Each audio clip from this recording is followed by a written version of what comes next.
that the Lord has made, and on a Friday like this, you say that we rejoice and we are glad because this is the day that the Lord has made. That's something that you should be saying, because God has been good. A lot of people have not lived to see this weekend. In fact, a lot of people didn't even live to see this year, but you are here, and we are already 2 weeks or more into the year 2025, and it's all by the grace of God. And we're excited that we also have the opportunity to serve you breakfast here on the station that gives you your best experience. And as we're beginning the show, I just want to tell you that stay tuned into the station that gives you your best experience, and we're going to make sure that it is worth your while. My name is Lantam, Papanko. I'm here with my co-host Mohammed, and together from now till it's 10 a.m., we're going to make sure that we deliver an absolutely amazing show to you, beginning with our quote of the day.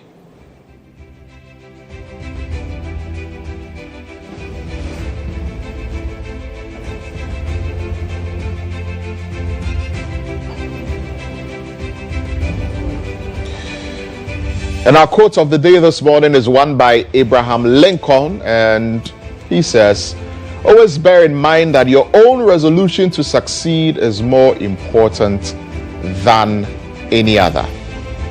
Your own resolution to succeed is more important than any other, right? So always bear that in mind. You should know why you want to succeed, and you should take the steps that are necessary for you to succeed, because it's very, very important. Your success is very important. That's something to ponder on this nice Friday morning. From our quote of the day, let's zoom in straight into our word of the day.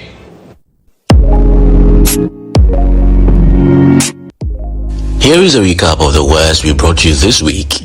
On Monday, we brought you pulchritude. On Tuesday, we brought you replete. On Wednesday, we brought you fickle.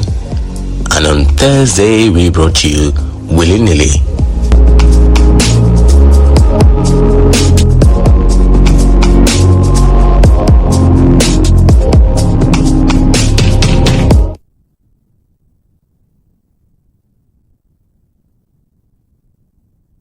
So these are the words that we brought to you throughout the entire week, just to help you to improve your vocabulary, as we always love doing here on GH Today. It's a great show that we've got lined up for you today because of the many issues that are there to talk about. So the President, His Excellency John Dramani Mahama, has been making some more appointments to various ministries, and you can see some of those appointments on your screen now. So we already know that Kesi Latoforsen, John Jenapo, and Honorable Dr. Dominic Ayene have all been vetted by the Appointments Committee, the first 3 ministers to be vetted. Some new appointments or some more appointments have been made, like I've been saying. We've got Governs Kwame Agboja going to the Roads and Highways Ministry.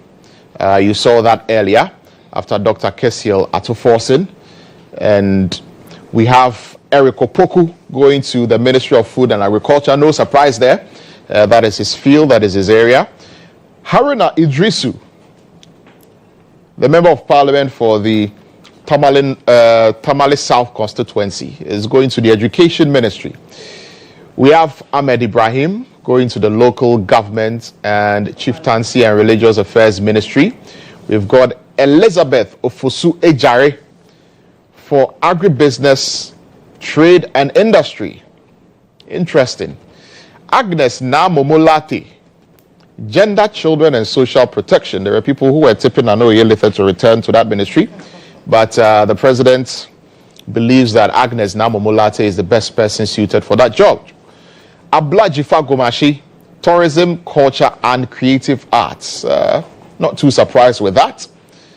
George Opare Ado, the youth organizer of the NDC, Pablo is what he's popularly called, is going to the Ministry of Youth, Development and Empowerment. Yeah. I sent Lily's CV to JM for that ministry. I sent Lily's CV to JM for that ministry. You never know, maybe I could deputize him. But, you know. Yeah, maybe, yeah. Your CV is still there. Don't worry, you'll go there. Yeah. Emilia Arthur, Ministry for Fisheries and Aquaculture. I don't know if the Ministry for Fisheries and Aquaculture is now becoming a ministry which is reserved for women. Oh, yeah, yes. so because the last minister, was Mavis Hawa Kumsin. And before her, there was a Sharia Ite. Yes, there was Sharia Ite there. It looks like the women performed very well in those ministries. It feels as though they understand the plight of the fisher folk. Yeah. So those are the new appointments that have been made. They will be joining President Mohammed's cabinet, I believe. And then we go to the regional ministers, the nominations that have been made for the regional ministers. So the Greater Accra Regional Minister will be Linda Oklu, Ali Adolf John for the Northern Region, John Kwajo Japong for the Oti Region, James Gunu for the Volta Region, Mrs. Rita Akosia Ajay Awate for the Eastern Region, Ibrahim Tia for the Northern Region, and Dr. Frank Amwako Hene, for the Ashanti Region. So we also have Mr.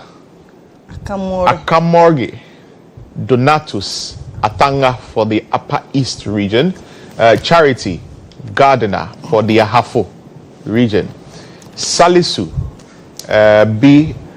Awuribe for the Savannah Region, Wilbert Petty Brentum for the Western North Region, and we have Eduamwa Eko Penyin Ochre for the Central Region, and Joseph Nelson for the Western Region. So these are the regional minister designates as well. So the government is gradually beginning to shape up. Exactly. Yes, and we also know that Sami Jemfi has been appointed the acting managing director of the PMMC.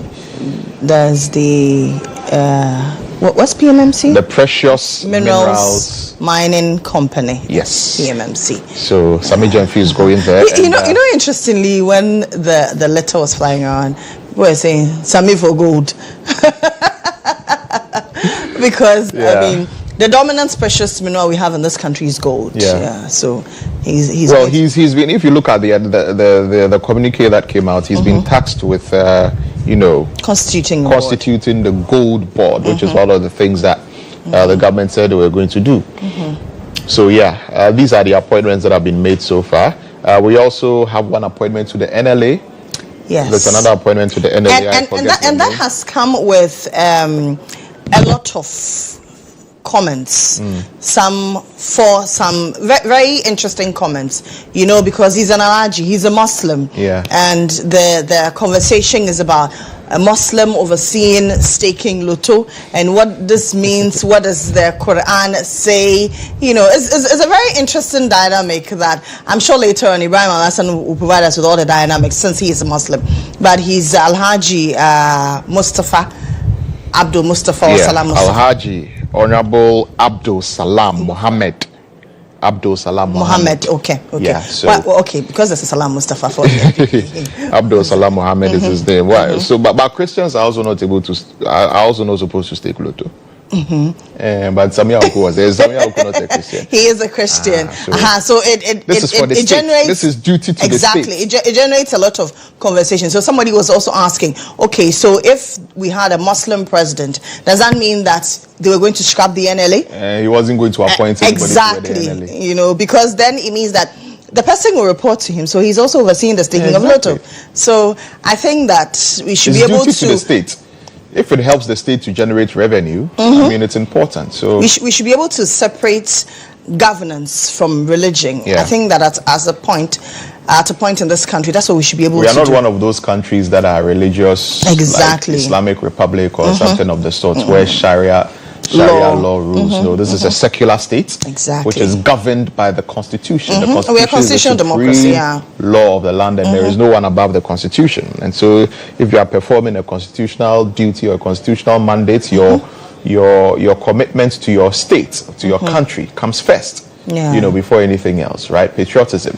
Absolutely. So let's look at some of the profiles of the people who have been appointed. So far, we have seen a lot of women feature in Yeah. the appointment. So far, you know that seven women. Yeah, the NDC had said that they were going to give a quota of 30%, right? They were, to women. Yeah, in relation to the affirmative action, right? So especially when we have a vice president who is a woman. Yeah, who is a woman, and if you look at it, if there are going to be 30 ministers, for example, so it means at least 18 of them will be have women. to be women. Already we have 7. You know, so that's a good sign. Oh yes, it means there are more to come. Exactly. You know, so out of the appointments that have been made so far, women are represented. And for us as women, it's exciting. I mean, to see a lot of women go to the decision-making table and make decisions that affect not just the women but everybody, especially the youth. So it's exciting for us. But one of the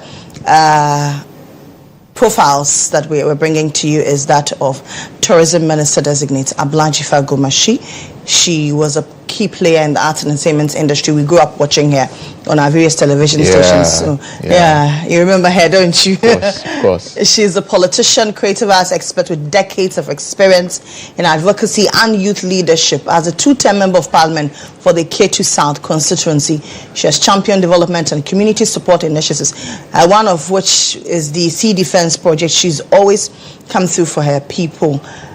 She previously served as Deputy Minister for Tourism, Culture and Creative Arts, while she championed the promotion of Ghanaian culture and tourism through theatre arts, a lifelong passion that has endeared her to Ghanaians at home and abroad. She has a Bachelor of Fine Arts and an MPhil in African Studies from Transformational Leadership. So, yeah. And then we have Haruna Idrisu for education. He has a Herculean task, you know. Yeah, the education sector has a lot of teething problems, but I believe Haruna Idrisu is up to the task. I mean, he has, served in many capacities, majority leader, minister for employment and labor relations, I believe he should be able to perform in that ministry. Especially with funding being a challenge for the education ministry. Especially for the free SHS policy. Free SHS, the capitation grant in arrears, the caterers are up in arms. They say they are waiting for their money. Food going to schools is and yesterday there were some bags of food distributed. Yeah, some bags of maize which were supposed to be relief items for those who suffered from the droughts. There's still quite a number of it left, and so if we have it there, why don't we take it to the schools? Exactly. So that's for Haruna Idrisu. Yeah, he served as Minister of Employment and Labor Relations and Minister for Communications, right? Yeah. And sociology from the University of Ghana, barrister at law, and member of the Ghana Bar Association since the year 2002. Very often people forget that Haruna is a lawyer. Well, how can you forget that Haruna is a lawyer? A lot of people forget that he's a lawyer. He's a lawyer. Yeah, but he's an astute lawyer in good standing. Yeah. And then there's Agnes Namomolate. Yeah. I'm excited about this appointment. Are you? Yeah, I like this woman. Yeah. And Mutala should be excited too, because during the election period, he covered her constituency. The core constituency. Yeah. So she, legislator and development expert with over 20 years experience in managing projects in governance, health, education, and women's rights. She served on key parliamentary committees. She has a PhD in African Studies. And she's held leadership roles such as General Secretary of the Association of Local Authorities of Ghana and Executive Director of the Global Initiative on Rights and Development, demonstrating expertise in leadership, advocacy, and grassroots empowerment. So I shall bring that experience to bear in the gender ministry, gender, children, and social protection. I mean, she's an advocate for empowerment. So at least she brings that expertise to bear. We're looking forward to seeing her perform in that ministry. Because I tell you what, in the last administration, the gender ministry was not as functional as we saw under Inanaoye Letha. Yeah, it wasn't very out there. Wasn't very out there. A lot of the time, even the media, they were not responding to the media. they were far off from us, the media, but under the tenure of Nanoye Bampuado now, I mean, you realize that she was very close to us. So lots of the things that she was doing, we were upbeat, you know. But in the last administration, very little to talk about the gender ministry, and we hope that Agnes will give us a new face of the gender ministry. We're looking forward to that, and we're looking forward to working with her as well. So those are a few profiles for you. We'll bring you more profiles. We'll tell you, and I'm sure that by next week the appointments committee will sit, and then we'll vet the nominees that President Mahama has nominated for the various ministries and even the regions as well. And then yesterday there was an issue of the ECG under declaring with its bank statements 1.4 billion. Yeah. Under declaring, you know, how much they are supposed to send to the cash waterfall mechanism. So, according to the findings of PwC's validation, yes, of ECG's revenue collection accounts, and the declaration of 567.53 million Ghana cedis between CWM, that's the cash waterfall mechanism. Yes, cash waterfall mechanism, and the ECG cash settlement platform. While ECG cash settlement platform reports was 3.29 billion, right? Yeah. And under declaration of 604.82 million between the same cash waterfall mechanism and the EC revenue collections sheet, you know. But I've heard some explanations, you know, with people saying, or some, I think I heard some of Dubik in an interview on another station, you know, talk about the fact that, look, ECG needs to run. There are overhead costs, you know, there are salaries to be paid and all of that. You just send all the money to the cash waterfall mechanism what to go and pay, you know, the IPPs. What will be left to run ECG as a whole? So that is the justification that he's provided, you know. And we all know that the cash waterfall mechanism has suffered. Because that has not lived up to expectation at all. Yeah, that is where we are supposed to get revenue from to pay the independent IPPs, power producers so that they continue producing. We've all seen how periodically the IPPs get so agitated and they threaten to shut down. We saw it was a theme, you know, of the second term of former President Akufo-Addo, where IPPs will routinely threaten that they are going to shut down. Threaten that they are going to shut down. Threaten that they are going to shut down. That until Sona Sogli had to shut down. So it's a problem. But you know, he mentioned that it is not a crime. The law doesn't bar them from. Yeah, well, the law doesn't bar them from that. But there's a reason why there is a cash waterfall mechanism in place, and there's a reason why ECG is supposed to be efficient enough to actually collect the revenues that they are supposed to collect. Because you revenue collection, yes, you are selling power, so you should be able to collect the losses. If you're able to prevent the losses, you get a full complement of all the power that you have sold. Sure. And then what is supposed to go to the cash waterfall mechanism goes. And then what is supposed to run ECG in terms of your overhead costs, you know, runs. And so, I mean, it's something that needs to be looked into, really. You know, yesterday I engaged an energy strategist on Newsroom, and he mentioned that, well, this revives the cause for privatization. Yeah. Because the private sector player coming in is also looking at all these things, is looking at offsetting debt, is looking at making profit. And so that profit will keep ECG running. Yeah, so maybe it's time to indeed revive calls. I mean, it's been hinted. Yeah. It's been hinted. And the Public Utility Workers Union is kicking against that. They are telling government to hasten slowly, do more deliberations, more stakeholder consultation before you engage in privatization of ECG. But privatization is on the table, and so we're looking forward to that as the Energy Minister is sworn in, or better still, after his appointment, right? After his appointment, after the vetting committee grants him the leeway to perform his duty as energy. So we are sure that he will go through. Right? Oh yes, and we learned that it was supposed to be done today, you know, but we're waiting. Maybe by close of day we hear that, well, they have gone. I believe that the next time Parliament sits. I believe that the next time Parliament which is on 21st. Which is next week. They will pass it. I mean, they will pass them. Yeah. And then we are looking forward to the vetting of the rest of the ministers. And this time around, we hope that the minority will not have qualms to complain about bias, about not being allowed to ask questions. Yeah. We hope that they would have gone into caucus and discussed all these things, the modalities. Because I know that there were modalities discussed, but how is it that then you go on to the appointments committee in the full glare of the public and it felt as though they were clashing? So we do hope that all the modalities are ironed out. I mean, they should agree behind the scenes. How many minutes are being given to each member of the appointments committee to ask a question? Is any friend of the committee going to come and ask a question? How many questions will he be entitled to? How many minutes is he going to use to ask? I mean, is he going to use to ask the question? Sure. As even the ranking member of the committee, the minority leader, how many questions does he have?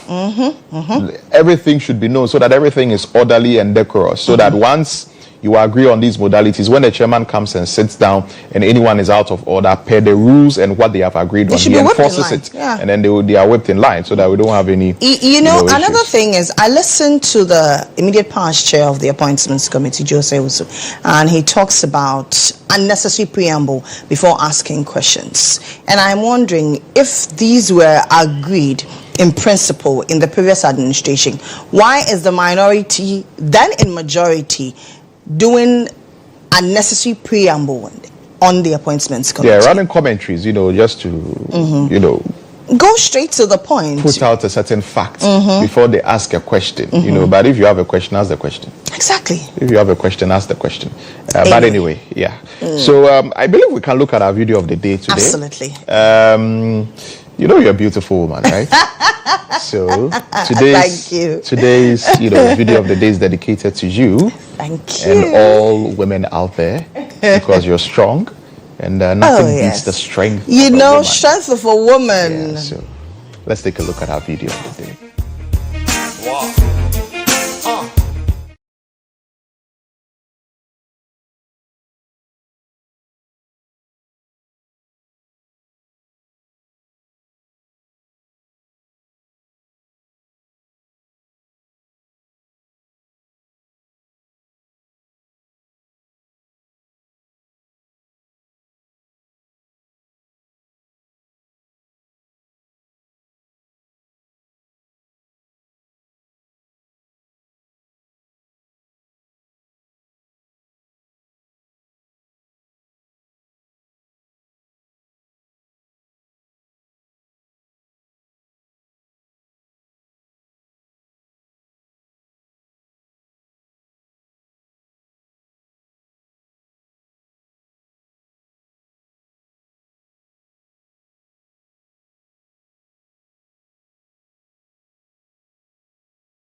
You have no idea. Yeah. We are the only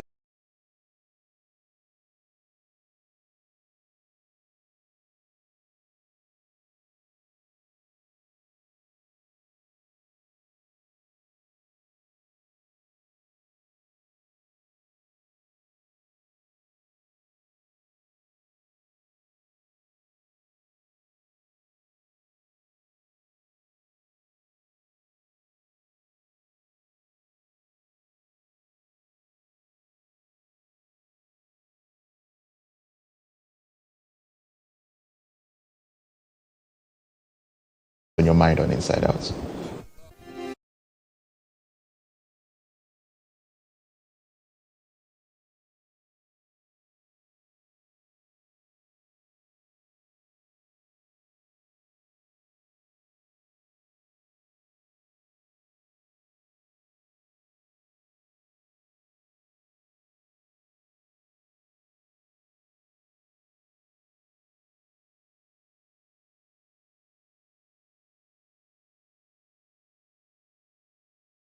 Surely you'll see the numbers at the bottom of the screen, and then you can give us a call.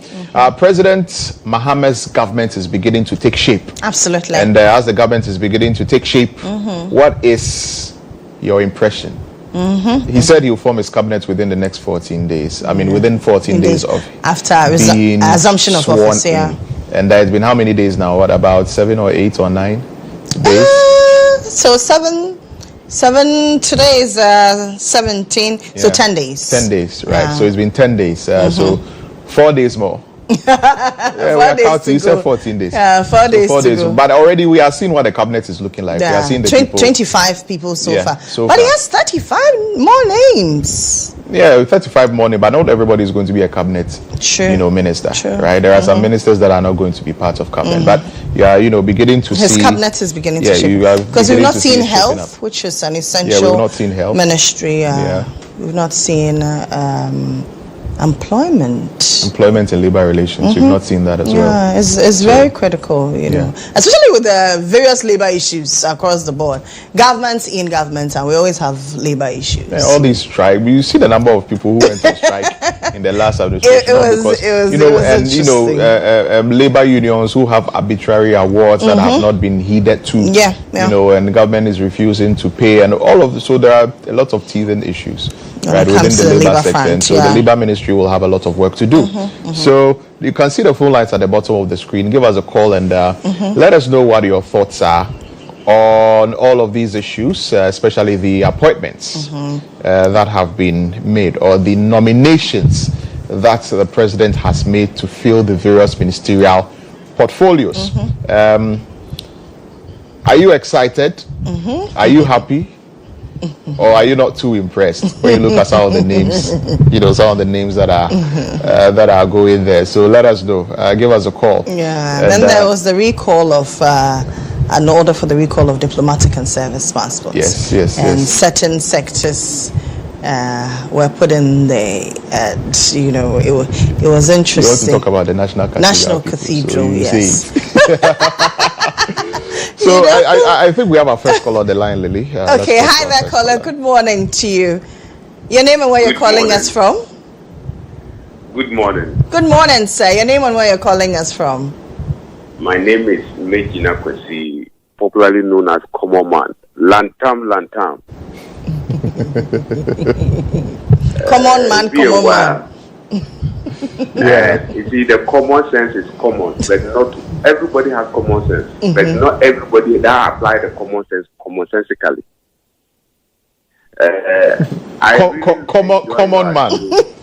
Common man. Yes, of course. Yeah, but me and common man go way back. Yeah. When I used to host a show on Sky FM in Sunyani. Okay. Common man was a regular caller. So we and common man we go way back. Common man has followed me here. Thank you very much. I have been looking out for your contacts, but they are not giving me. It's okay. We'll talk about that one later. But thank you very much for calling. Yes, backdoor. Come over and talk to us. Okay. I want to say that John Dramani Mahama have really done well. He's working the top. He's not just a dream promiser. when you go to Job chapter 32, verse 9 going, it says that it's not only the aged ones that are wise or full of wisdom, but the younger also have. Looking at the nature of people he is appointing shows that we have future. If the old have disappointed us, we should have trust in the younger ones. And one of his appointees I am so happy with is Ahafo, by giving the woman the nod to serve the people of Ahafo. But then, let me also take this opportunity to warn the party not to look down upon the MDC positions. When you read the Local Government Act, Act 936, it states clearly that development for the people is from the local base. And the head of the local assembly is very important. So it's not everybody, anyone that should be allowed to tender his or a document for that position. We should respect that office, because if we don't get a rightful person to head the local government at the base, at the district level, we will be disappointed. We will not get what people need, because that people are not capable. If the person is not capable, it will not happen. But then I must say that John Mahama is doing well. So far, the people who have appointed, all of them are competent to me. I have seen their work before. Somebody like Erikopuku, Haruna Drusu, and Co. They are really on top notch. Finance Minister, when he appeared before the appointment committee, you could see how he delivered. Look at the AG too, fantastic. Look at John Jinapo, very eloquent, very fantastic.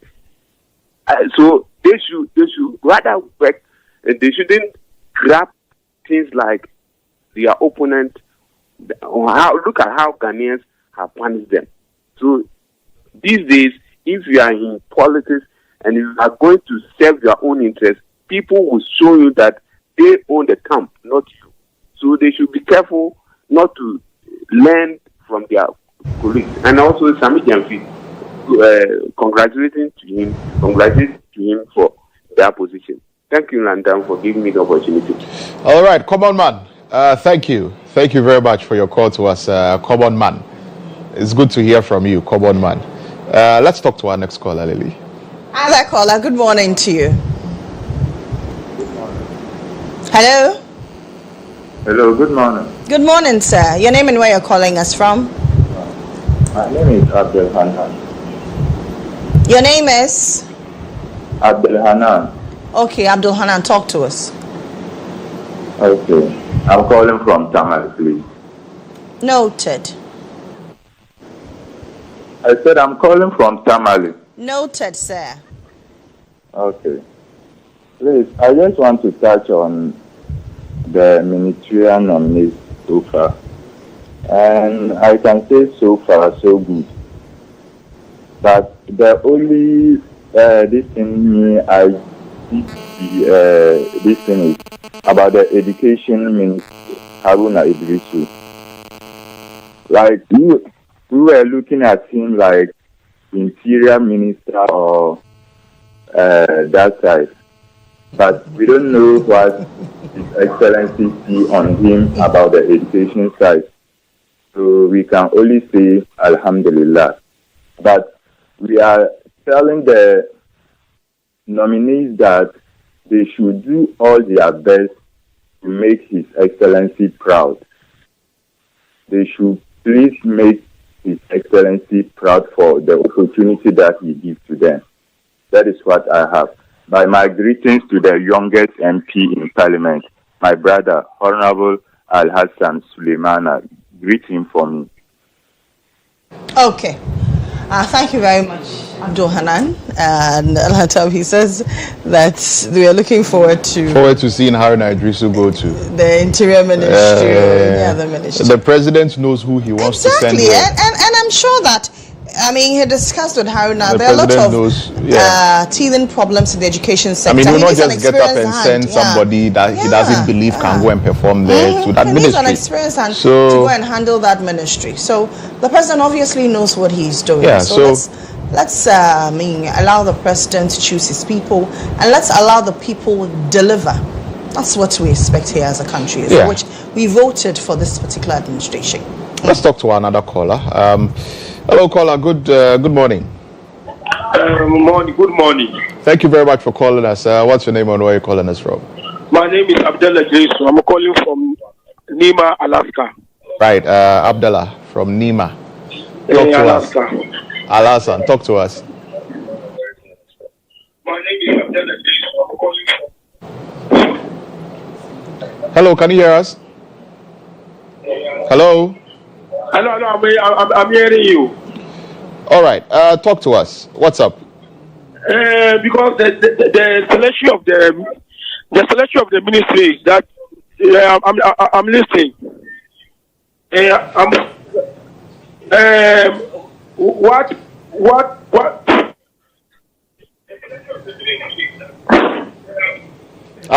Are you okay? Is everything okay? Oh, too bad. We lost that call on the line. From Nima, Alaska. Yeah, from Nima. Call us back. I think he had a few thoughts about the Ministerial Nominees. Yeah, but there's another caller on the line. Yes. Hi there, caller. Your name and where you're calling us from. Good morning to you. Good morning. My name is Jacob from. Jacob from. Western. Okay. Talk to us. This morning, I'm enjoying your program a lot. Thank you. And for the nominees, for the ministerial position, the one I want to talk right now is the road minister. I want to tell him that we congratulate him a lot, and we have problem in the Western region, especially coming to Bogoso Pistia Road. That's the inner city road. We are begging him a lot. The president has appointed him. He should come and attack the road for us. That is our main problem in the Western region for now. So, the minister incoming, that's the only thing I can tell him now. Thank you. Okay. I think that a lot of the inner city roads in the Western region are a challenge. I mean, look at the roads in Takrady. Yes. Look at where the president's statue was. You know. And see the roads. See, from Port to Benson, my goodness, that road is terrible. Governor Kwame Agbogbloshie is listening. He has a huge task. We have another caller on the line. Hello. Good morning. Hello. Hello. Good morning. Good morning to you. Great to have you. This is Brian calling. Come again. I can hardly hear you. I said this is Brian calling from Northern. All right. Brian. Ibrahim or Brian? Ibrahim. All right, Ibrahim. Talk to us, Ibrahim. Yeah, I'm much concentrating on this thing. We are having a great appointment. In fact, we are much disappointed about the education minister.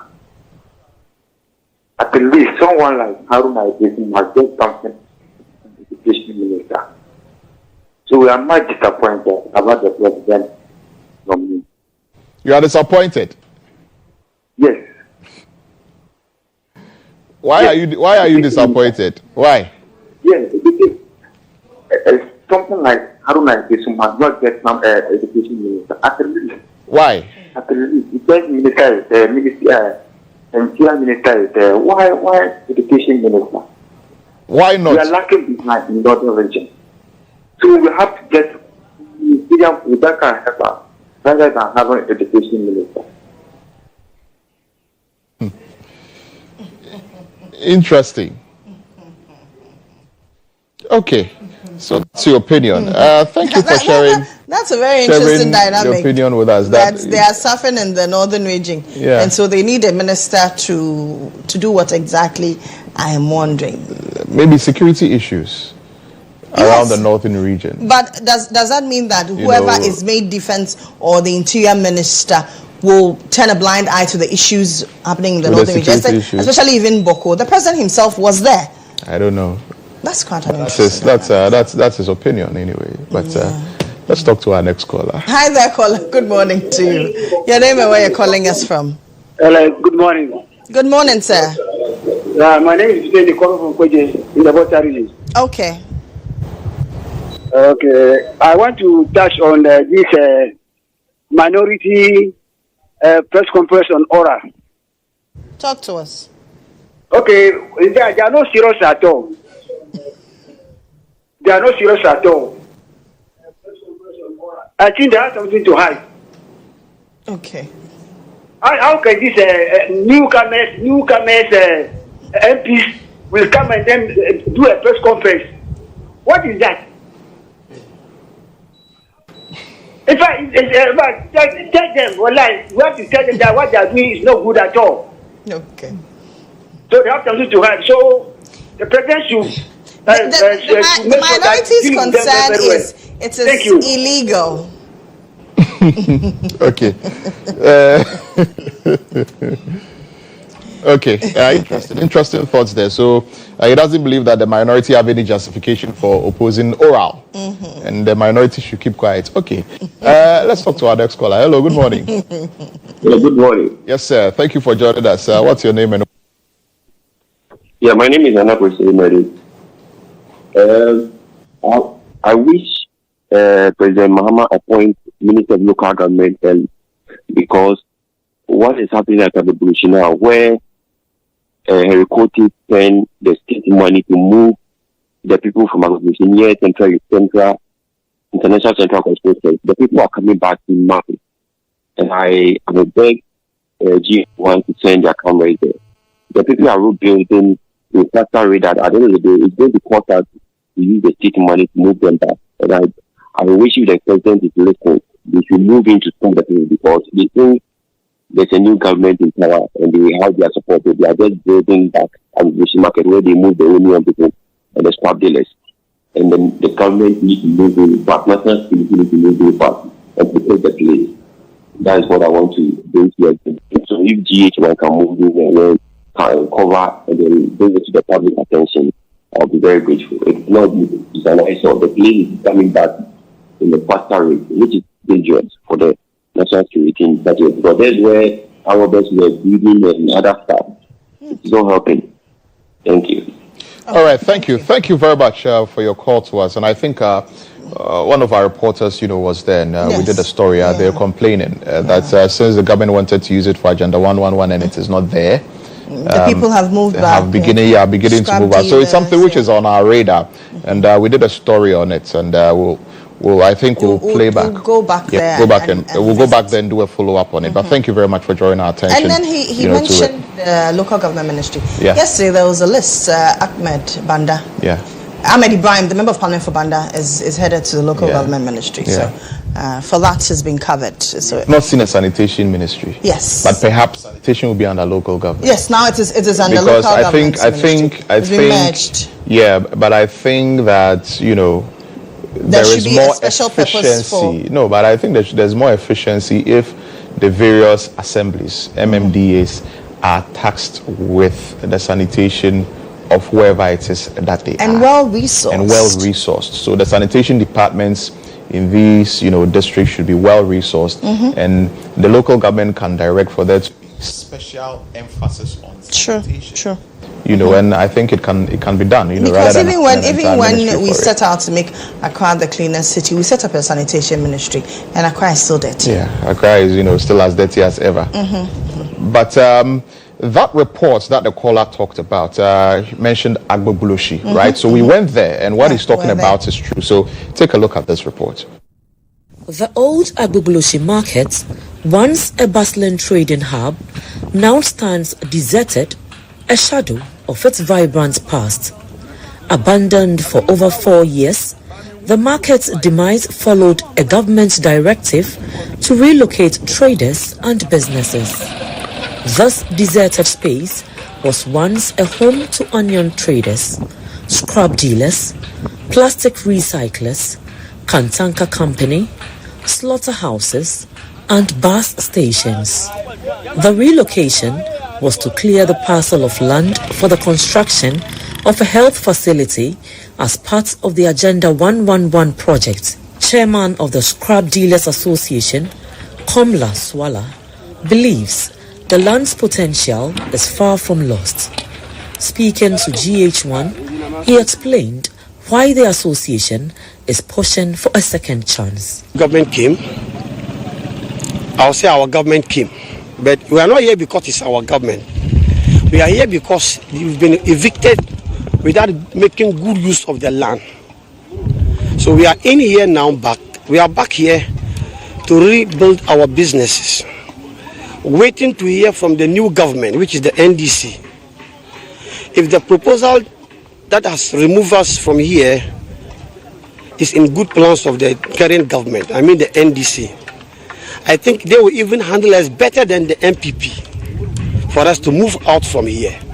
Other members of the association also voiced their concerns, sharing the daily struggles they face as a result of the relocation.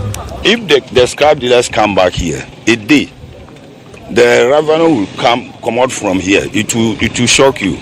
Even if they are going to take even a month, everybody will pay even 50 cedis. You will see. This market is it's almost like Abusokan. You see, you can see. And even that there is many here who are not get opportunity to get a piece of where to be seen. So Mukasa agenda 111, mobile Mahu agenda 111 ha. She niha. Ya ye juma wa hano. Ye calculate gra ye bru 10,000. Different people know mo ye juma ya bru 10,000. Sa scraps na ye no. And no mudi ye iron rods ha. Ghana for no to iron rods no e de sidai. No man baba skate nyina. Iron rods factory no abansu taxom. Ye kura ye scrap dealers no abanta wulu de ka bia no ye wo emia obaba gisa ka ne sika. The once thriving market holds memories of economic activity and community connections. With negotiations on the horizon, the question remains: can the governments and traders find common ground? Within the abandoned market, the old Fadama clinic stands as a reminder of the environmental and health challenges associated with the area. As the Scrap Dealers Association readies its petition, attention turns to the Greater Accra Regional Minister and the incoming mayor. Will this neglected land be given a second chance? Reporting for GHOne and Star FM, Rosemond Akwoko Ajete.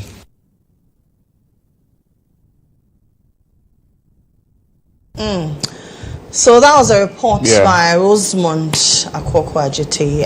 That's what's happening at Agbogbloshie. And you know, it's interesting how the people say that they are back because what was promised them has not come to fruition and the land is lying fallow. But it doesn't. That's not a justification. There's a reason why the government decided to move for you to return to the same land. Yeah, I believe that the Greater Accra Regional Minister designates when she's confirmed. Namomo will take a look at this. Linda Oklu, sorry. Linda Oklu will look at this, and also the local government minister, would also look at this. This should be the first. Priority. And the assembly in the area, I think, is it the Accra Metropolitan Assembly? Yes, that's under the AMA. Yeah, they should also take a look at it. The AMA should be, concerned. Even though they don't have a substantive head, they are still functional units there. So it's something that they need to look at. But anyway, so we'll end the Inside Out segment here. Sports chat will be coming up pretty shortly. Stay tuned.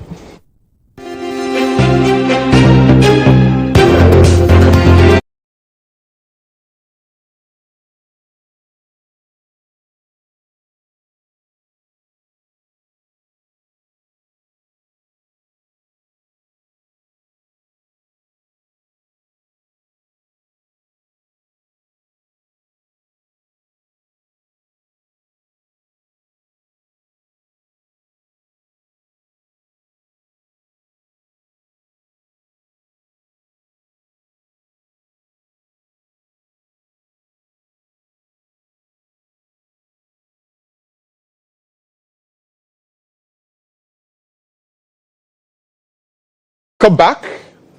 It's not time for sports chat. It's Friday. It's Freaky Friday. It's Friday.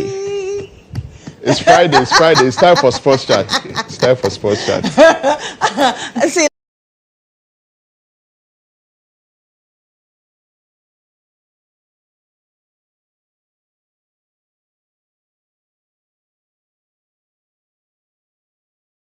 Friday. It's Friday. It's Friday. Did you see the face of Joel? It's Friday. Joel, a champion. It's here. Joel, what's up? Talk to me. What's up? I think we should start with the Glory Man United team. Thank you. You are the right man. Shake my hand. You know yesterday you were saying theater of dreams. I told you. Charlie, I think we should start with the Glory Man United. Manini, please play Glory Man United. Charlie.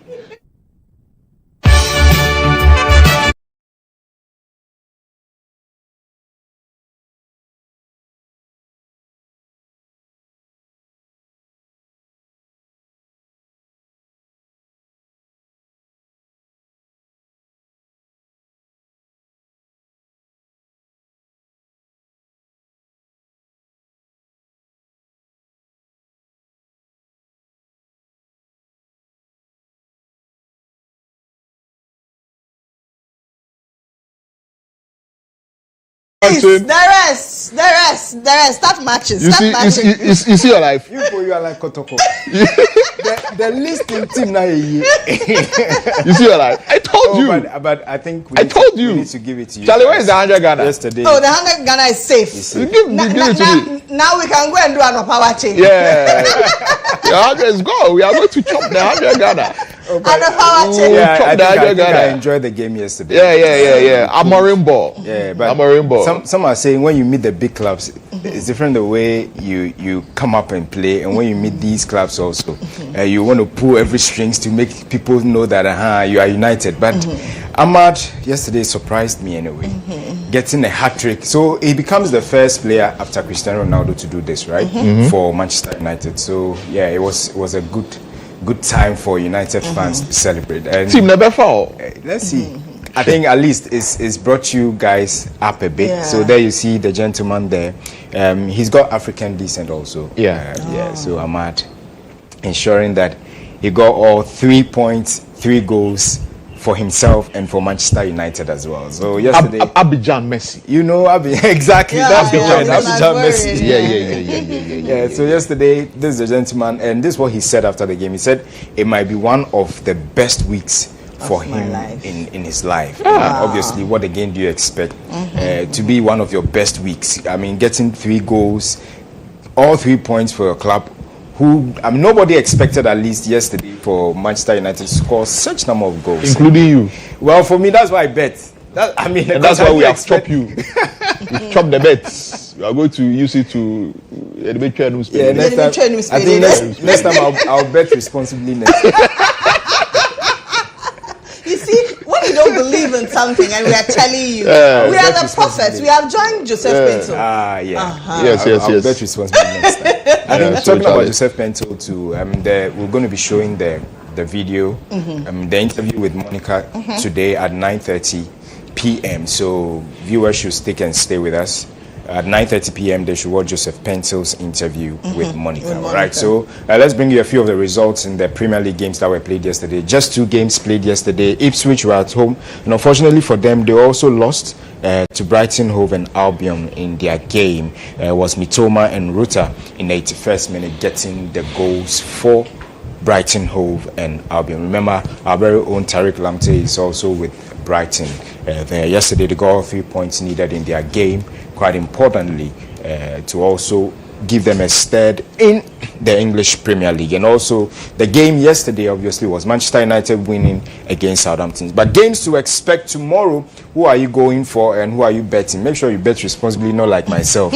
Newcastle will take on Bournemouth in their game. We'll definitely be seeing Ghanaian player there, Semenyo, in action for Bournemouth. Will he be scoring again in tomorrow's game? Brentford will come up against Liverpool, who are league leaders, and Leicester City will be at home to Fulham, whilst West Ham United will be taking on Crystal Palace. Talking about West Ham United, Lantam, I don't know if you've followed it, but there was an early substitution for our very own Kudus, and the new coach claims that Kudus was struggling. I don't know where that came from. I'm not too sure he has Kudus in his plans, in his style of play. Remember when I spoke about Potter, I was like, his style of play might not be good for Kudus. Exactly. So I don't know. Maybe Kudus should come to Man U. We'll take him. You have started recruiting already. We'll take him. So West Ham plays Crystal Palace in their game, whilst Arsenal. I realized today Mutala did not come. So his Arsenal will be facing Aston Villa in their encounter also on Saturday. Those are games coming up in the English Premier League tomorrow.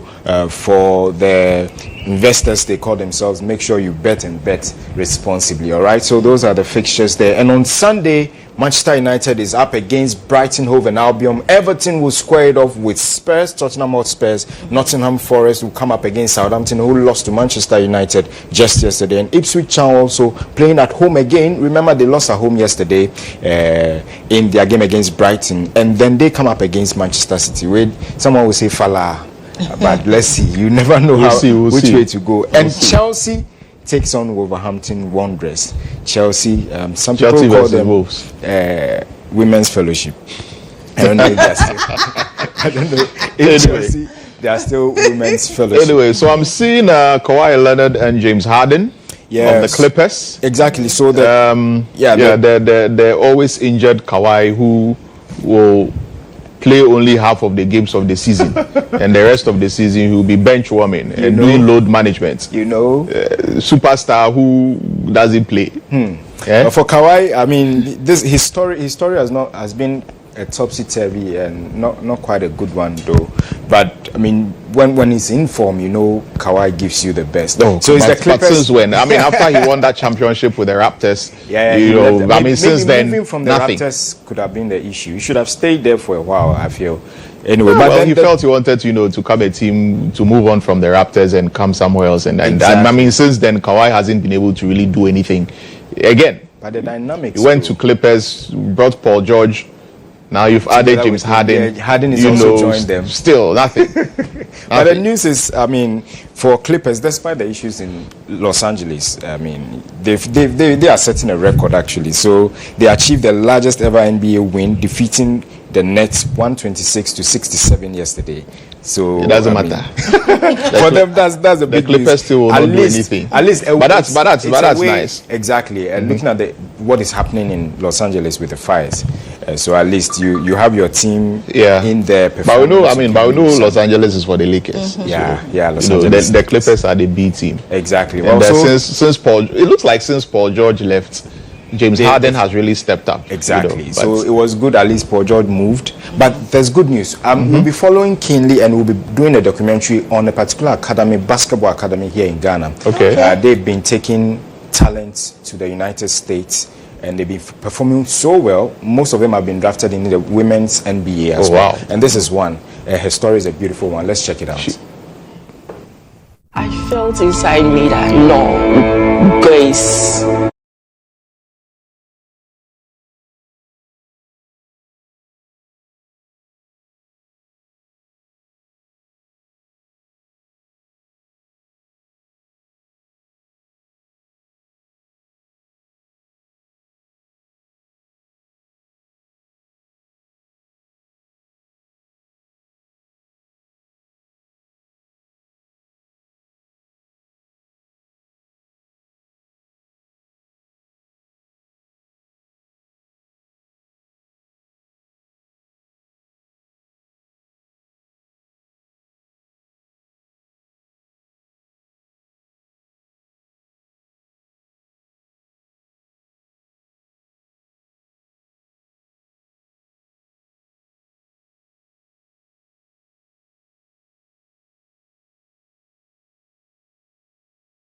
Ghanaian there making it for Ghana. Oh, when beautiful. it comes to the women's NBA. Yeah. That's beautiful stuff. Grace Butchie. Yeah, for the That's beautiful Baldwicks. stuff. For the Baldwicks who play in the women's NBA.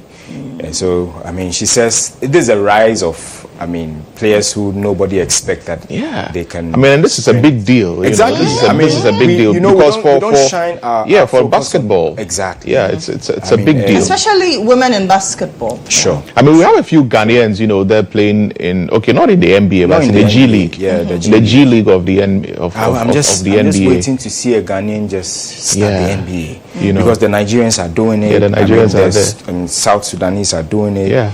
So doesn't mean we don't. The Cameroonians are doing it. Not that. Our focus, we claim the passion and pulse of the nation is football, but even that, I mean, the Black Stars is here to win a trophy. How many years now? After droughts. Why not focus on other sports and our local league is nothing. Yeah, we should focus on others where we have potential and then see what will happen. And that's why I want to give thumbs up to the current president. He says his focus is going to be other disciplines. And I don't know why our sector minister has still not been brought out. A lot of ministers. What is happening? I know your sector minister. It's Dylan Boy. He should say yes. He had mentioned that he didn't want it. Yeah, he mentioned he didn't want it. We gathered he was the one. We broke the news here, unfortunately. But he says he doesn't want it. That's what we gathered. Oh, but Nilante, why? Nilante, you are the man for the job. You understand? Charlie, you are the man for the job. It is you can go there and match the GFA book. I can understand his sentiments. A lot of issues when it comes to sports, especially Black Stars. He doesn't want to be the man whose head is on the chopping board. No, but he can deal with them. Nilante can deal with them. Yes, he understands. A tough person like him to be there. He's seen it, and I mean he's been there before. Exactly. He can deal with them. Yeah, and the Australia Open, I think what is happening with the Australia Open, Djokovic also is sailed through to the next round. For Katie Butler, that's the Britain's #1, was eliminated in the second round of the Aussie Open yesterday by a Russian.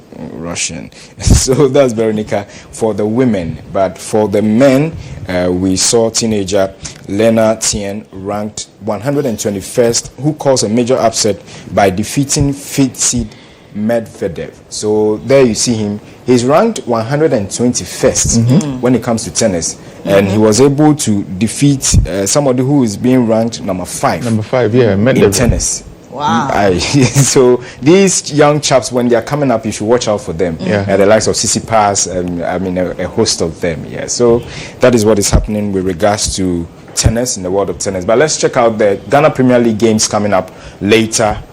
Today there's a game. Tomorrow there are games tomorrow. Accra Lions comes up against Gold Stars, BBN Gold Stars. Kotoko will be playing Vision FC in their game at the Babanyara Sports Stadium. Baseke, Holy Stars. Baseke. Holy Stars. So they will come up against Indiana Stars. Yeah. So is a clash against Stars. You have Holy Stars, Indiana Stars in their game. So we've got Brekum Chelsea also welcome Midiama in their clash. It's going to be an all BA affair. Hearts of Lions will be in Pando. They welcome Nations FC in their game. So Nations FC going all the way from Kumasi to go and play in Pando. And I mean, we've got Legon Cities who are lying way low, still with another team down there in the Premier League, Dreams FC. What is happening to Dreams? They are dreaming. So Iswatraman FC will also come up against Kerala, while Samatex will square it off with Hearts of Folk. Young Apostles game. Young Apostles United. Young Apostles plays in Wenchi, and they come up against Pechim. So they are all going to stay in Brongahafu. They just, some few kilometers These away. People are taking over the BA exactly. teams, Well, I don't know if you've seen this. The gentleman was beaten.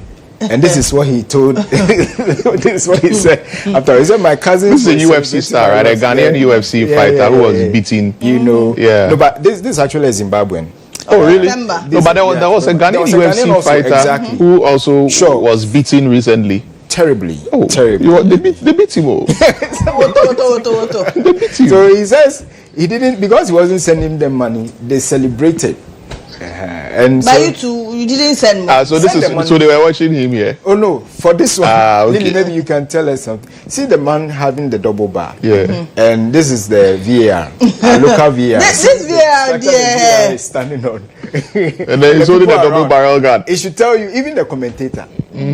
it should tell you the kind of neighborhood is in. If he doesn't take that particular go. I'm just wondering what will happen to him. He'll be in hot water. Yeah. So this is a picture of the week. Actually, we selected the pictures of the week and we decided to bring you this. I know you're waiting for Man U to lose so that he brings some. Oh yes, but God is not dead. That is God. The ones I saw, I'm like a living God. Yeah, I knew. I don't know if your producer is.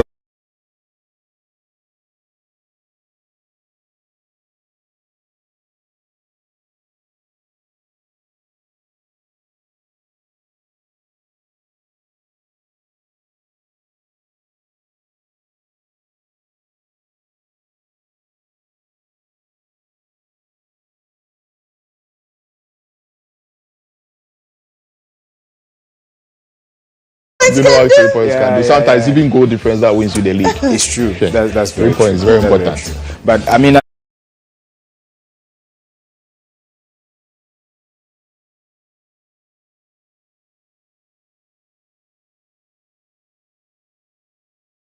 Here on the morning show. My name is GHOne Champon, but make sure you watch all our programs here when it comes to sports. And it's 9:30 today. Monica is bringing you that exclusive with Joseph Pento, LA Galaxy and Black Stars winger. And also is a repeat at 7 p.m. later on Sunday over the weekend. All right. Thank you very much. Joel Champon, bringing us the latest in sports, and we'll zoom in straight into today's papers.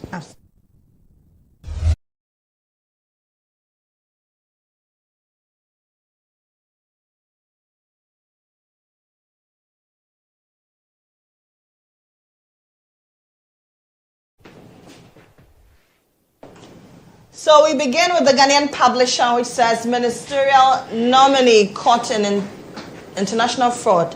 Bride Simmons reveals. Okay, that story is on page 2 of the Ghanaian publisher. Mahama sweats for 25 ministers in 9 days, 35 more to go. NAELP refutes misconduct allegations. Don't honor oral invitations. Minority order. CID Social Welfare storm home of Stratcom boss. Suspect Baba Sam could be keeping the minor there. NP allegedly undermining President Mohammed's vision in Ada amid salt industry disputes. That's it for the weekend crusading guide. All right, for the Daily Dispatch, Mohammed's new ministers, you see some of their pictures there. Mahama must sack appointees who refuse to declare their assets, that's according to Daniel Domelovo. So these are the big stories on the Daily Dispatch. The Daily Statesman, Mahama tasked to issue directive on Galamsey. NAELP rejects claims of paying idle employees. Harry Idrissa for education. As more nominations drop, former NPC boss book on population management certified as textbook. How long can Mahama ride on goodwill of Ghanaians? Dr. Hezia asked. So these are some stories on the Daily Statesman newspaper. Grab a copy and read more. All right, for the Chronicle newspaper, Mahama appoints 25 ministers, 35 more to go. Armed robbers terrorize Oyibi estates down. Residents call for police protection. We don't pay workers for no work done. That's according to NALEP. And NPP won't be a rubber stamp in opposition. That's according to Samia Uku, one of the 88 NPP MPs. The Daily Searchlight, horror at Accra High. Students on edge over slap happy headmistress. 76th New Year's School exposes NDC calls for election of MMDC's ban. A man butchers 6-year-old son. Mahama names Petty Brentum as Western North Regional Minister designate. That's an interesting name, Petty. So they say the Accra High headmistress has been slapping. Slapping students. So she's slapping galore. She's slapper. So she's going around slapping. She's a slapaholic. Hey. Please, GS, for your attention. There's a slapaholic on loose. For your attention, GS. Okay. So we will take a short break here, and when we return, the breakfast review segment will be on, and the rest will follow. Stay tuned. We'll be right back.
You're welcome back to the show. This is still GH Today here on GHOne TV.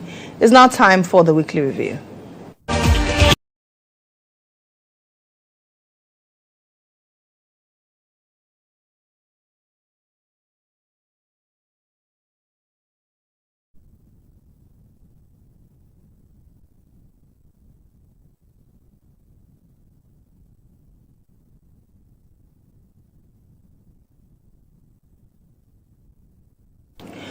You're welcome back.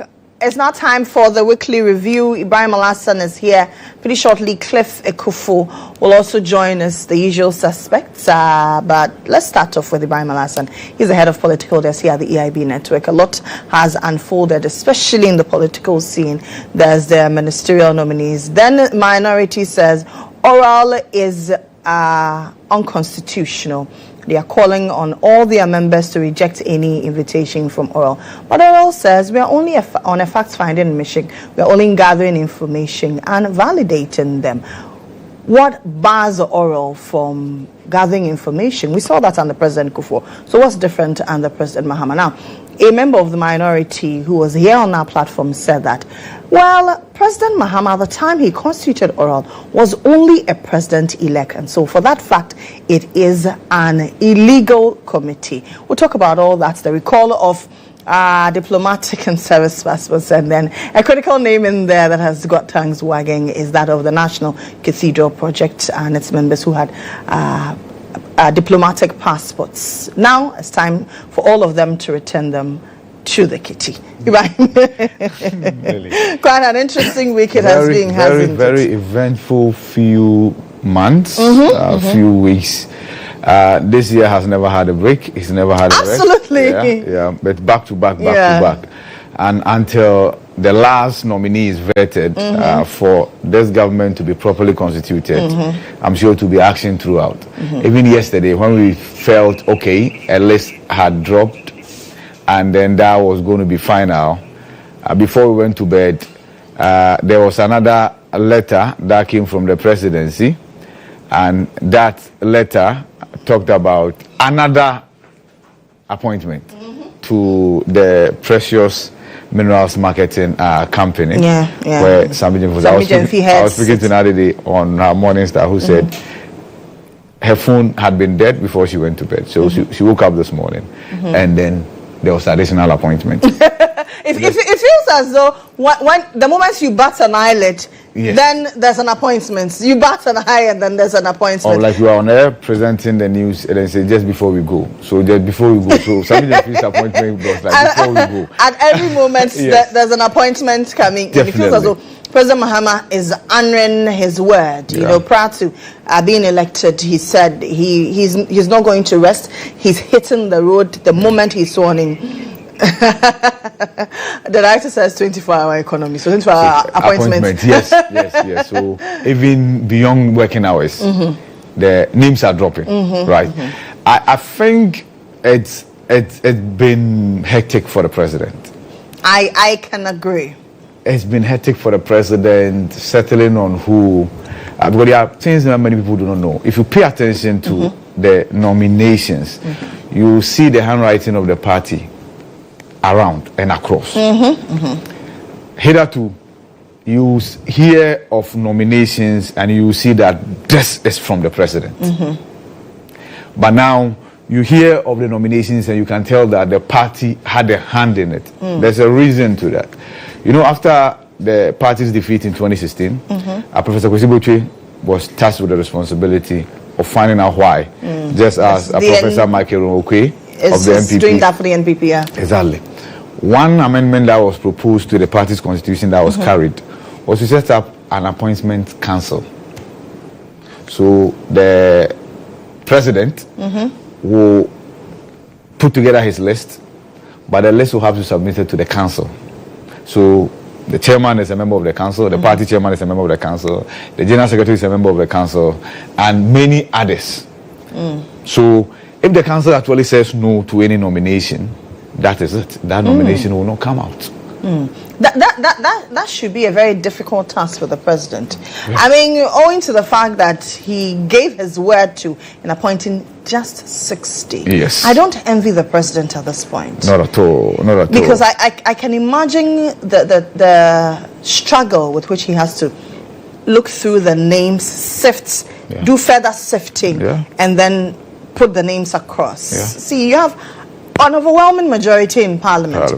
And the law mandates that about 31 of them should come from Parliament. Yes. So then, after Parliament, who then is left, you know? Aside that, we used to have 10 regions to contend with. Now we have 16. So that's automatic. And that is actually a creation of the Constitution. And I'm talking about regional ministerial portfolios. So all the 16 must have regional ministers. You can either do that or appoint. Initially, when the president announced the 10, I was asking myself, okay, is he going to say, for instance, that the Bono enclave and whoever is appointed or nominated, the persons who have supervisory role for the other regions Bono that were carved out of the original Bono Ahafo region? Can he do same for Northern region? Can he do same for Volta region? But then I realized that there will be a political price to pay for that because the chiefs will not be happy. Yeah, the people will say they don't have a representation. They've been given a region. They will need a regional minister. You actually promised to even construct regional hospitals for them. You need a regional minister to oversee that and many other things. So 16 gone. As we speak, we have 3 initially. Yesterday we had 9. Yes. That will be 12. Now we need 4 more. Great. So, no, in fact, if you look at the 23 ministerial portfolios that he created, we have health outstanding, we have interior outstanding, employment, we have defense outstanding, we have employment outstanding, we have communications outstanding. See, we have lands and natural resources outstanding. The president is sport for choice. Yes. Because there are a lot of names.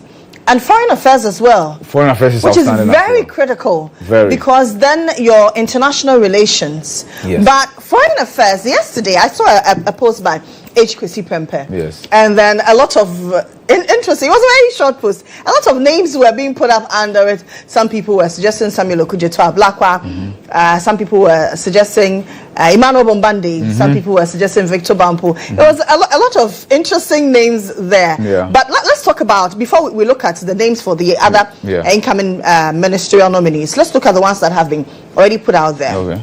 Especially for education. Yes. And this morning on the show, we had a few callers, especially from the northern region, who said they did not expect an education ministry for Haruna Idrisu, for instance. They were expecting probably an interior or a defense ministry because of the seeming tension in the northern enclave and how it escalates.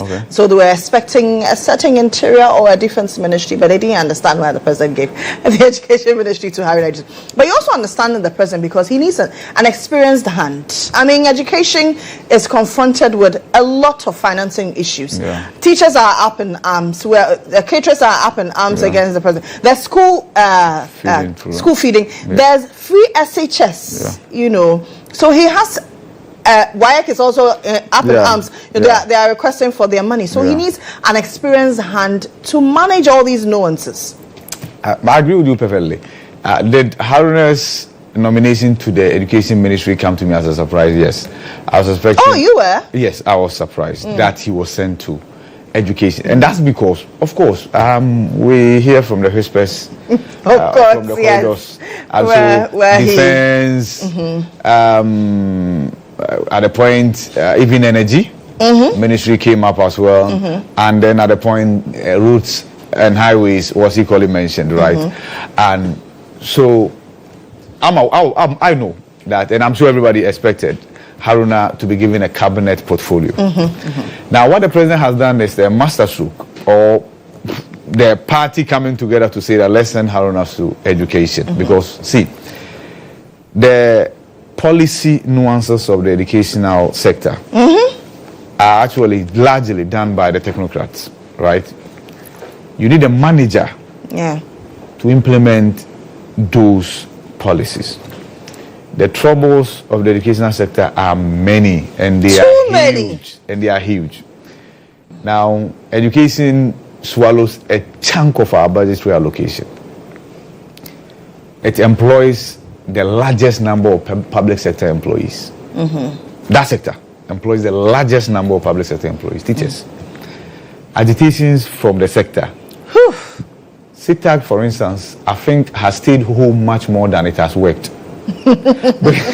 as a body, you have to address their challenges. Nagrat, you have to address their challenges. Nat, you have to address their challenges. Wayek, you have to address. Flexiches. If you get it wrong, because the issue about introduction and then of the policy is dealt with. President Akufo-Addo has been given his flowers. His name will be etched in the history books as the man who introduced free SHS. Yeah. The next person or the next problem to be solved for somebody else to take the credit is the myriad of challenges confronting the policy. Sure. How do you feed our children consistently? And how do you feed them well consistently? And then eliminating the Double green track and system. yellow, you know. Exactly. So how do you immediately get to work to eliminate the double track system? Because there are some parents whose decision as to who they vote for rested solely on the fact that they felt their children were staying home with them for far too long instead of being in school. Yeah. So initially, these were the people who voted for the NPP because of free SHS, because it's a good policy, perfect policy. But they changed their minds because they felt that They didn't live up to. Exactly. So you have to address those challenges. Aside that, there were issues of children expressing their religious rights. Muslims being able to fast when they are in school if they want to, being able to pray if they are in school if they want to. We've had too many stories of school administration saying that no, per our dictates and our beliefs. For instance, the Wege story expressed on our minds when they say that if you look at the principles underpinning the establishment of the school, no student is allowed to express your religious rights, so you are not allowed to fast because they believe that it's inimical to academic progress. That's affront to the Constitution. Yeah. All those nuances will have to be addressed. So yes, there were names, professors that were penciled to be education ministers, right? But I see wisdom in why Haruna Idrisu. You need somebody who is equally assertive. Sure. Haruna has worked as a former labor minister before. And we talk about labor agitations. Many of them come from the educational sector. He's worked as Minister for Communications before. A number of the issues you have to communicate, it boils down to communication. So therefore, if he's a manager, if he's assertive, then here you are. Go find solutions to the myriad of the challenges. There are about 4 sectors that would define President Mahamad's second coming. Attorney General and Ministry of Justice. Energy. Education. And then agriculture. Sure. Agriculture, especially because of our import cover and the fact that we are still import dependent, even staples that we are able to produce here. So agriculture. The second one is the cocoa sector. It's on its knees. We need to get it right again. And then when we come to energy, we all know about it, the debt and what have you, the challenges in there. For education, free SHS. And then teacher union and agitation. Even the finance ministry. Oh yes, obviously. But the economy. Yes, the economy. Because that will be the fulcrum upon which all the others will revolve. So these portfolios you cannot get wrong. So far, we are looking at what they've done before, these nominees, their CVs, and then we are pontificating. The sweetness of the pudding, they say, is in the eating. I say the end will justify the means. If there is anything at all the president has as a tool, is the fact that he is not somebody who doesn't believe in reshuffle. President Akufo-Addo didn't believe in reshuffle, so there were many people who stayed at one place for 8 years. There's some advantage that we have seen before. Yes. This time around, it will not just be reshuffle, it should be firing too. Because the numbers are many. People who are sitting on the fence, who are just waiting for their turn. If there is anything at all that can equally do, we might have senior and mature people as deputy ministers. Kufuor actually worked with that.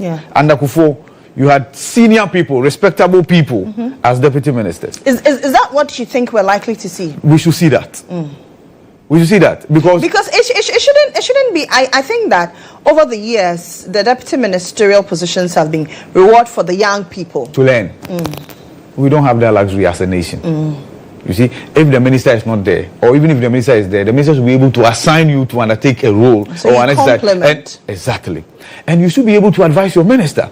So there's nothing wrong with the deputy minister being older than a substantive minister and being able to advise the minister that this route we are taking is wrong. But over the years, we have limited that to a learning curve, right? A preparatory ground for people to learn and then they can then progress. Eventually. No, it's a very critical portfolio. The president, equally because he had mentioned 60, doesn't have the luxury of appointing ministers of state. Right? As we speak, there are some portfolios that will not have deputy ministers, at least 2. Because if you look at the 23 ministries created, if each of them is to get a deputy, that will be 46. Plus the 16. You add regional ministers, then at least all in all will come to 62. The president said 60. 60. Yeah. So there are 2 portfolios that will not have deputy ministers. There could be more if the president wants to appoint ministers of state. So there could be more ministries portfolios that will not have deputies, just so the president can appoint ministers of state. But the public is holding the president by his promise of 60. And I'm not sure he has the luxury of reneging on it. Now, back to the portfolios and whether I was surprised with many others. Gavin Kwame Agbodja, no, rules ministry. He's been communicating for the party on rules from Parliament for God knows how long. He's an architect, right? He's a player in the sector. Doesn't come to me. He knows his onions. Eric Opoku, if I were to appoint a Greek minister, I will appoint Eric Opoku because he was speaking for the party on a Greek. And probably make Dr. Peter Bomo Tokuno his deputy. So they work together because when it comes to education and the knowledge in the sector. Who do you suggest deputizes Haruna? Clement Park?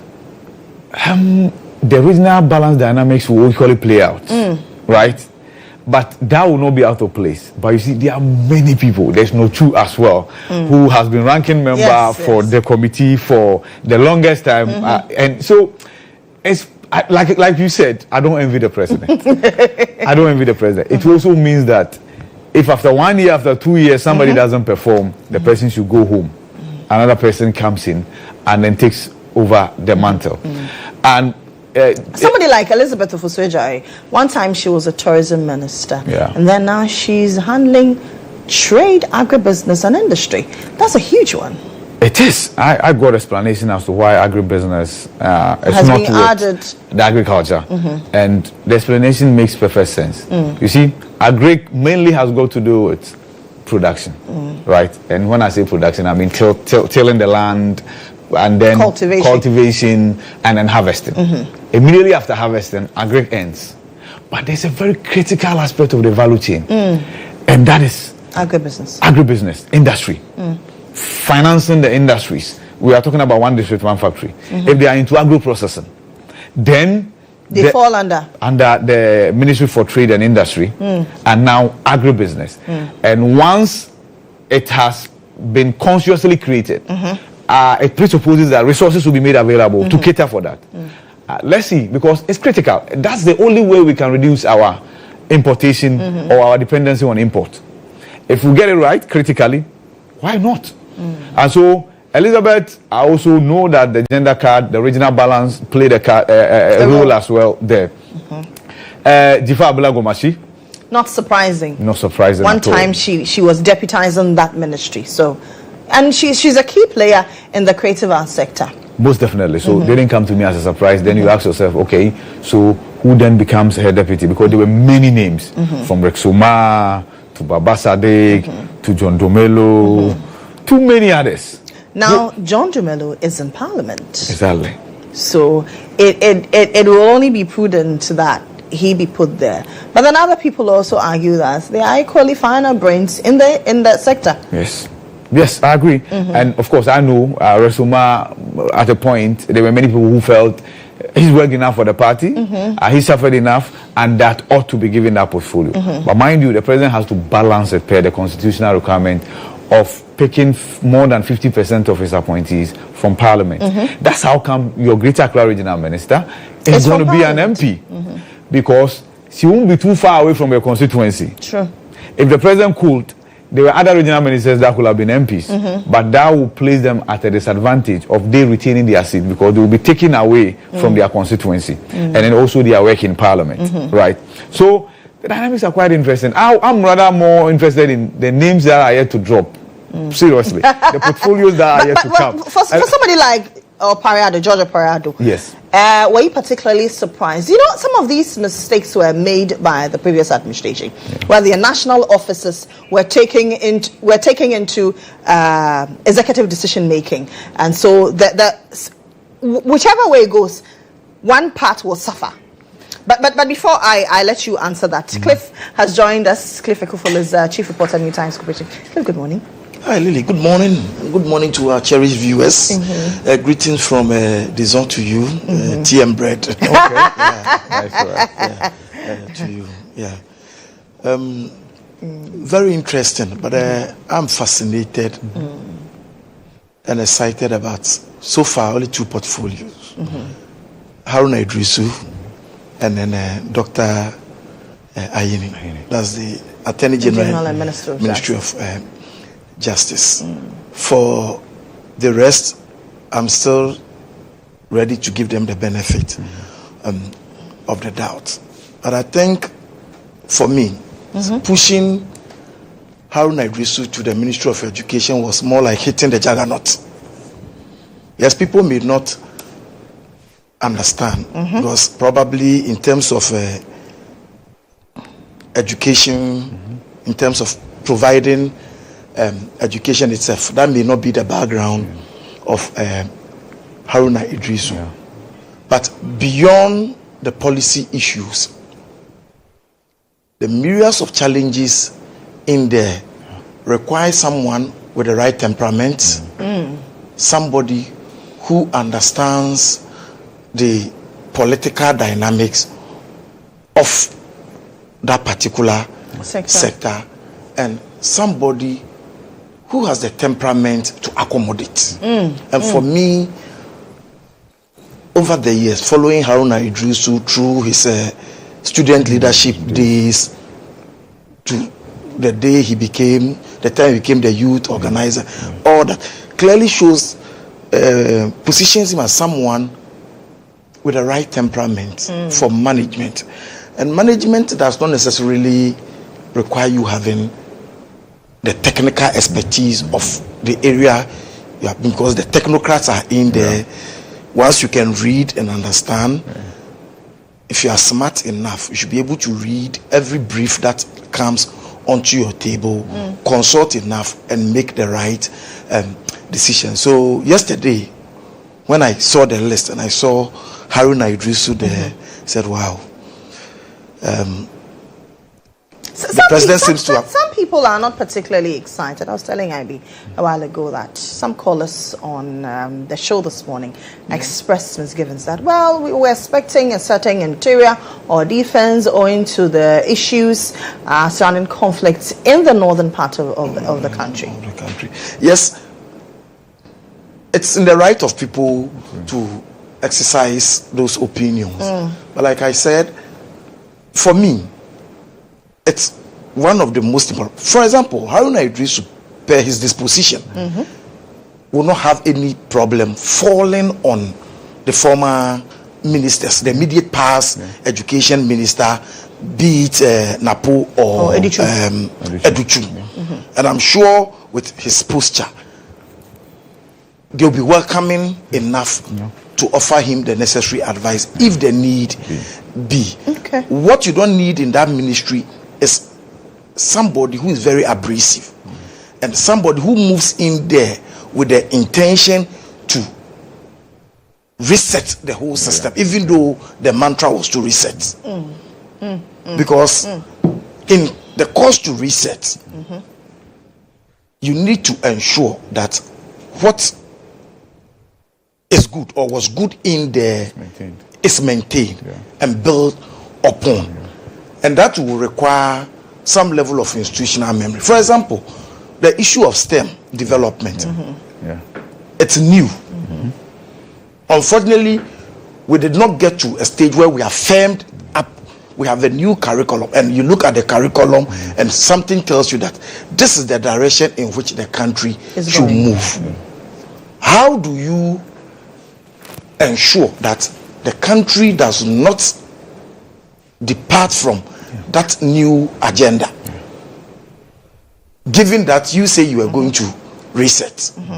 You will need somebody with the right temperament. So yes, Haruna Idrisu for defense wouldn't have been bad. For interior wouldn't have been bad.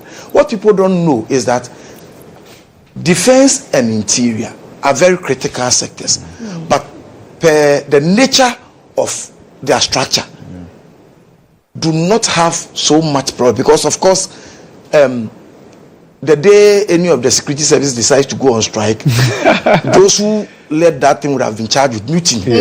Yes. You understand? So the constitution is very clear on that. So it's a bit easier to anybody can manage those sectors. As for education, this is the only sector where by the time you finish dealing with one group of people, and you think you have succeeded in addressing another group is going on strike. You need somebody with that act, the act of bringing different shapes of opinions together and navigating that path carefully. And for me, I think Haruna Idrisu at this material moment is the best. Like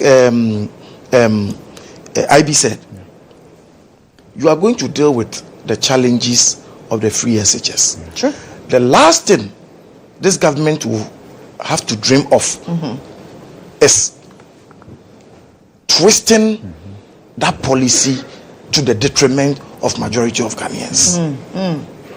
Yes, people are talking about let holiday, let whatever, but you need to study the dynamics very, very well.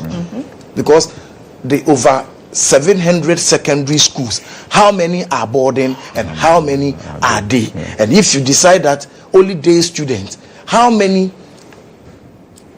students are you going to deny access to education? And then you are looking at in terms of the grades of we have decided to grade our schools, the category A, category B's, and category C's.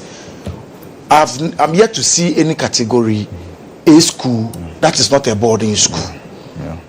Per that, if you decide that you want to do day alone, are you going to say that people who are not do not have the wherewithal to finance the boarding education, do you take them out? So there is a need for a careful balance in managing or dealing with the challenges that confront the free SHS policy. And for me, nobody can do it better at this material moment than Haruna Idrisu, because the policy template has already been laid out. We are moving towards STEM. We are looking at 40-60 in terms of engineering. The template has been laid. So we promote more science education. That one is in there. The challenge is, how do you bring the various stakeholders in there to buy into the vision, to sustain what has been established and even make it better? For me, that is Haruna Idrisu. The more labor agitations you are able to reduce, the better for the education sector. Then Dominic Ayeni.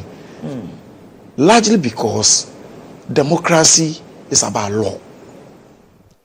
And the fundamental pillar of our democracy is the 1992 Constitution. Dominic Ayeni too, temperament. You cannot but admire him from afar. He comes out as somebody who is very sober, and somebody who is able to distinguish between propaganda and what the law is. Fortunately, as a senior lawyer and a respected one, that he would have to play between satisfying the desires and aspirations of the larger party people and also dealing with what appeals to the larger society in terms of how we manage our law. Already people are taking issues with him on the issue of establishing tribunals, the answers he gave at Parliament.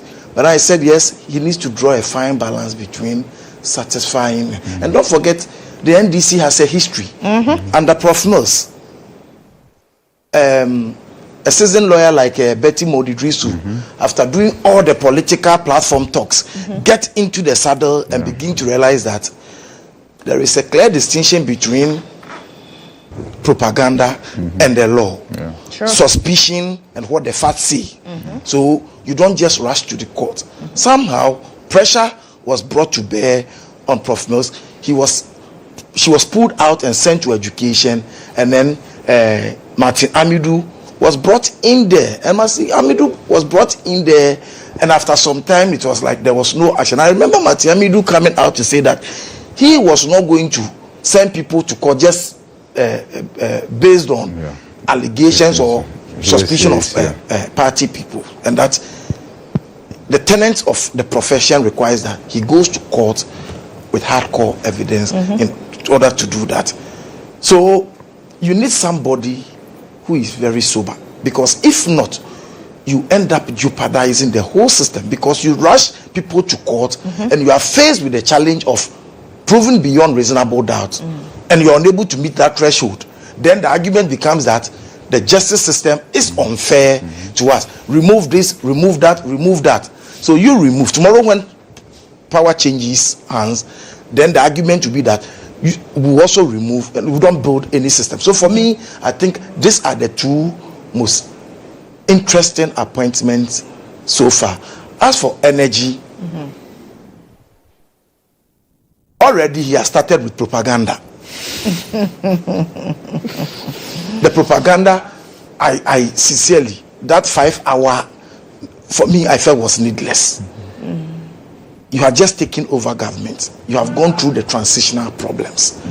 The issue should have been, what do we do to ensure that, whether you like it or not, whether there was death or not, for 8 years, most of the days, people had their electricity on. As to whether the electricity was sustained with piling up of debt or not is immaterial to the Ghanaian. So once you move in there, yours was to stay focused. Now you give us the impression that within the next 5 hours, the whole country was going to be plunged into darkness. And we've gone past almost a week. This time it's not there. So straight away the propaganda, you move in there with propaganda, and you would have to sustain that propaganda. The reality is going to check you. Already UCG workers, or what there's a name for that union, Public Utilities Workers Union, they have started raising arms, going up in against some of the decision, because issue about privatization. You understand, it's an issue that keeps going and coming. And then issue about our credibility, what we said against a supposed privatization agenda previously and what we are saying. So it's an area that requires a lot, and I will urge the incoming minister, very youthful, has been in there, but the way to go is not the propaganda, because as for the energy sector, every government has inherited that. There is no government, no single government. Every government has grappled with that. We started talking about inefficiencies in the system. I remember GHOne, when the Kufuor administration took over somewhere in 2001. That was the first time I realized that what we produce in transporting the energy, the pylons, the energy as you transport, you lose some. So if you are transporting 100%, sometimes by the time it hits the main transformer, you would have lost maybe 30 or 40%. So what they call losses. Yes. You understand? Not today. So there are rare challenges, but the ultimate is that at the end of the day, the Ghanaian is not going to judge you by what you tell them. The Ghanaian is going to judge you by how you are able to sustain their electricity for them. Avoidance of petrol fuel shortage. If even people feel that they go to the pump station to queue for just one day to secure fuel, that would have been a major failure on your part, because people will tell you for the last 8 years they never experienced anything of that sort. So I think he would have to get in there, put his ass together and begin to work. Yes, it's good to communicate, but cut down. It should be measured in your communication. As for the finance ministry, whatever we are talking about, whatever ministry we are talking about will end up on the table.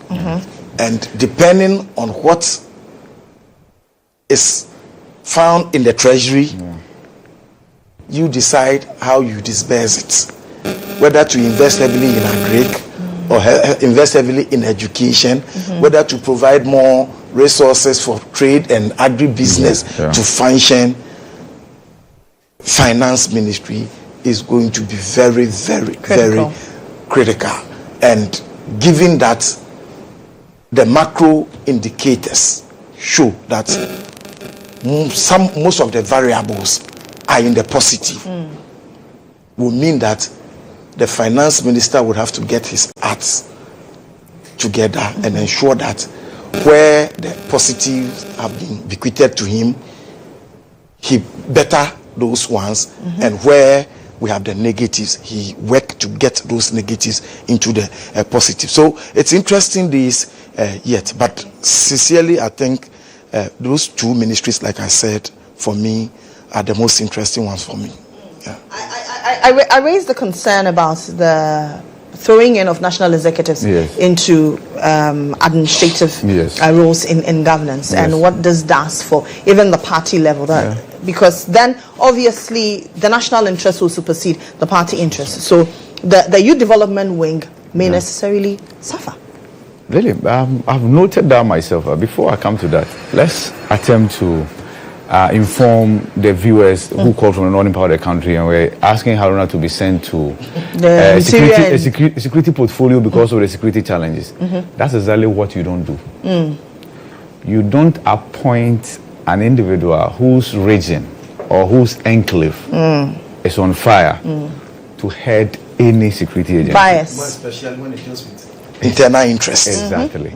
I remember Clotis Avoka was appointed Interior Minister under the Mills administration. There were security analysts, security couples who kicked against that, especially because of the Boko conflict. Because Clotis Avoka was from the enclave and obviously had an interest. And so I remember when reshuffle happened, he hesitated. And so, yes, the reason why Haruna will not lead any of these security ministries is exactly what you thought should be the reason why he should go there. Somebody else who has nothing to do with those problems, those enclaves, will be in charge, and the person will dispassionately be able to help address the issues there. And the president himself has indicated what he's going to do to bring peace to all those trouble areas. All they will need will be the support. Do you then think that Dominic Nitiwo was from the northern part? Do you think that that is the reason a lot of these issues were not solved? Well, so you look at it holistically. So Dominic Nitiwo is from an area that had a very checkered history.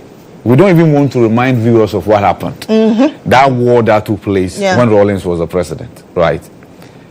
But by and large, when he was appointed, those conversations came up.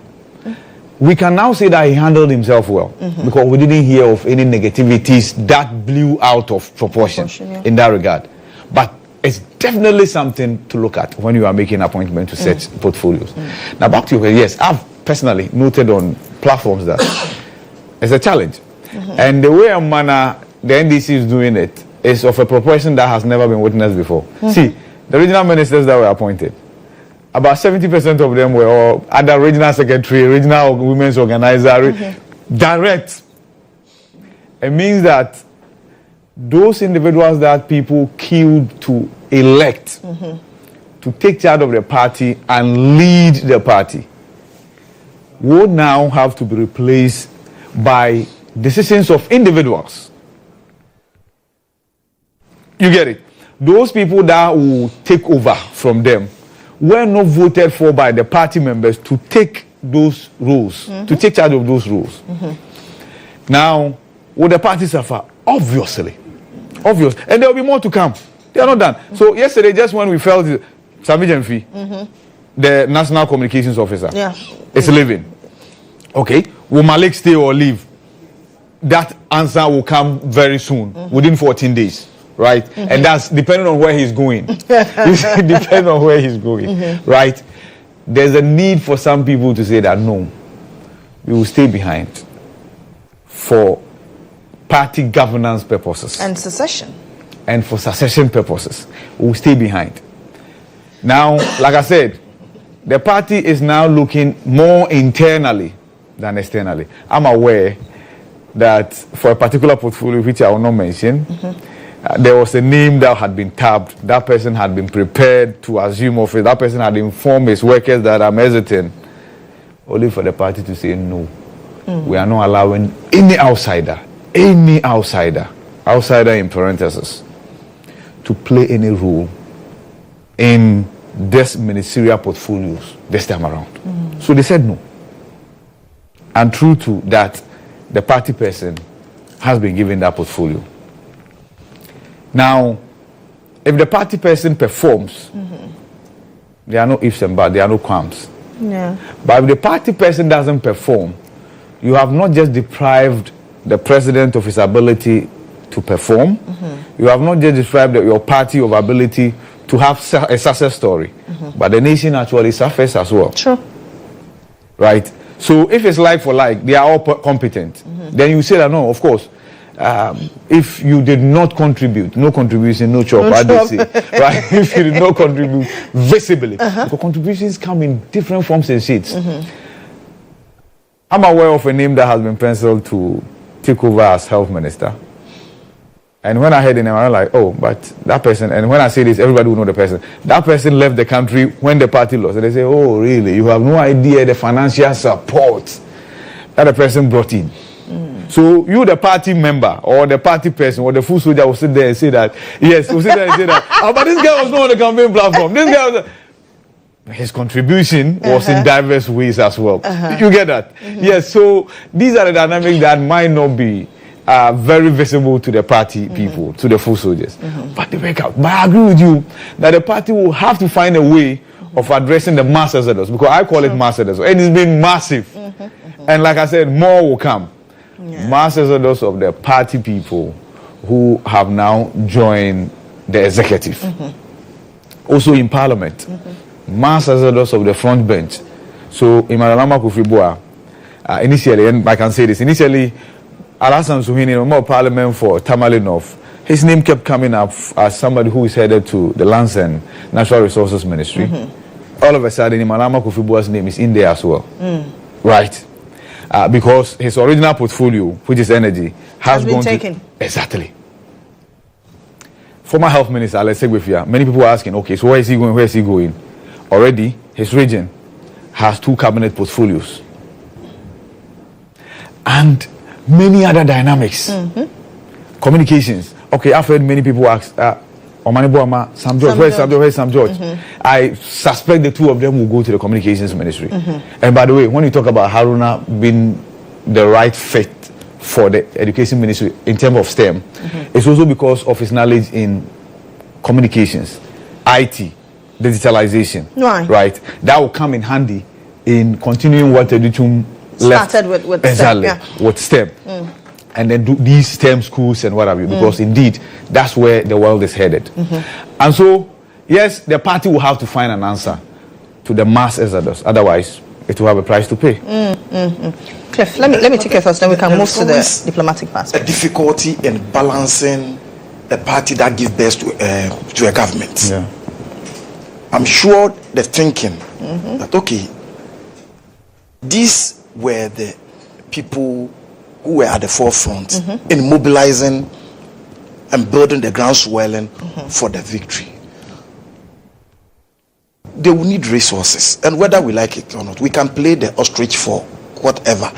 But the truth of the matter is that when a party takes over government, there is this unwritten code of how resources must trickle in, must trickle down to the financing of the party.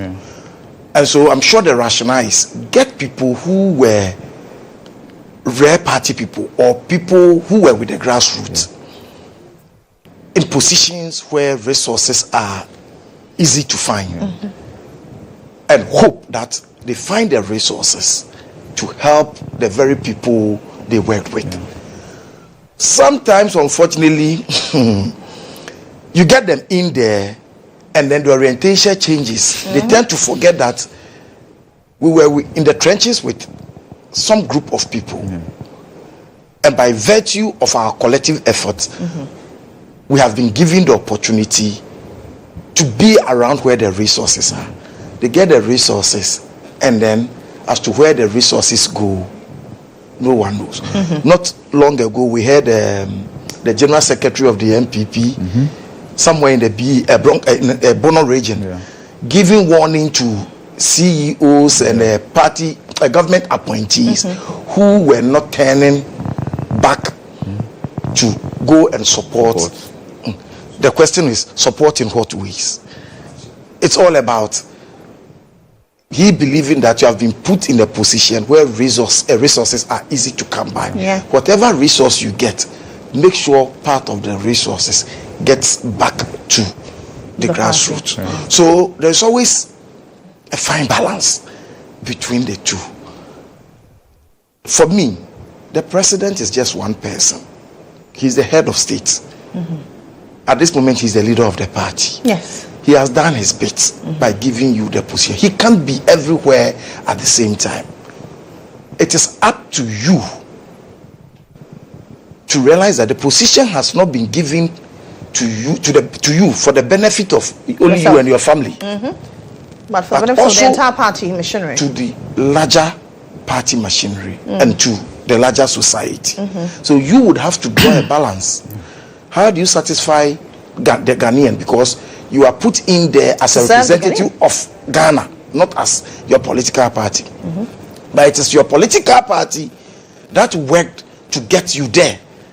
So you must get a balance. How do you balance all that? Then in there, how do you satisfy yourself and even your immediate family? Those are things you need to juggle with. And it is very, very important that you draw a fine balance. If not, you may end up disappointing the appointing authority. When I heard George Opariado,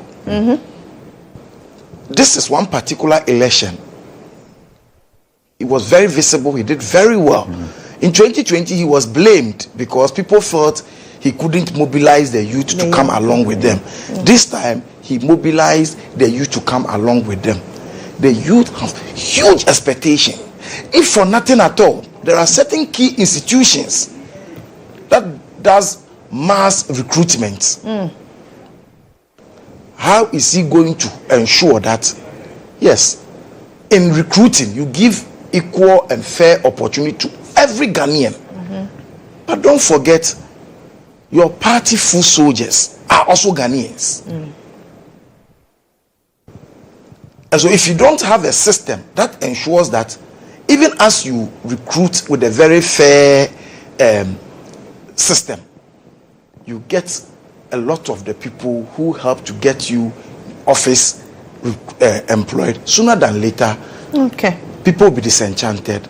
And once people begin to get disenchanted, the issue of apathy is to come in. So George Opariado's designation, and I'm sure there is a reason why the youth has been added to it, because he led the youth army, the army of youth. And so, yes, he may not be able to satisfy their aspirations 100%, but at least get 60% right. So that the 40% can be assured that all cannot be done in a day. It takes a process. But where he gets in there and the satisfaction is 40-60, then he should know that he has failed the appointing authority, he has failed himself, and he has failed the teeming youth that came on board to deliver this sweet victory for him. So, yes, it is not bad to appoint people who led the party into such position. I'm sure the spirit behind it is what I've laid out. Right. It's just that human beings, as we are, sometimes we get in there and we tend to forget. The honey makes us forget that we were in the trenches with people. But I think they will have to learn a lot of useful lessons from the previous administration. Okay, so this is still the weekly review here on GH Today. We take a break here. When we come back, we talk about the recall of diplomatic passports and then touch on oral, which the minority says is illegal, and then asking its members not to honor any invitation from the oral committee. We're back shortly.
Welcome back to the show. This is still GH Today here on GHOne TV, and we're still on the weekly review. The usual suspects are here, Ibrahim Alasan and Cliff Ekufu. A while ago, we spoke about the nomination of President Mahama 10 days on into his administration. Let's talk about the recall of diplomatic and service passports. A lot of eyebrows have been raised about the National Cathedral project stated in there, and people say that, well, does this look like a witch hunt? But that is due process, isn't it, Cliff? Recall of diplomatic passports was not expected. So what is the fuss about it? Because almost every government recalls diplomatic passports. Because the reason why I do not have a diplomatic passport, because probably I do not have any assignment that requires me having a diplomatic passport. So diplomatic passports are given for a reason. And once there's a change of government, the direction changes.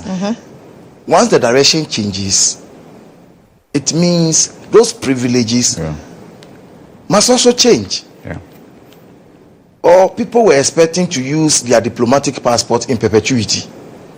Because yes, the recall, but I doubt if former president's diplomatic passport will be taken away from them. No, for per the directive, they will have to return it. But no, but then it should be So you recall, all diplomatic passports are recalled and then reissued. So, sincerely speaking, I do not get the fuss about the noise in the system, because this is not the first time. Almost every administration does that. So, where from the witch hunting? Why are people talking about witch hunt? Is it that some people had diplomatic passports who want to flee the country?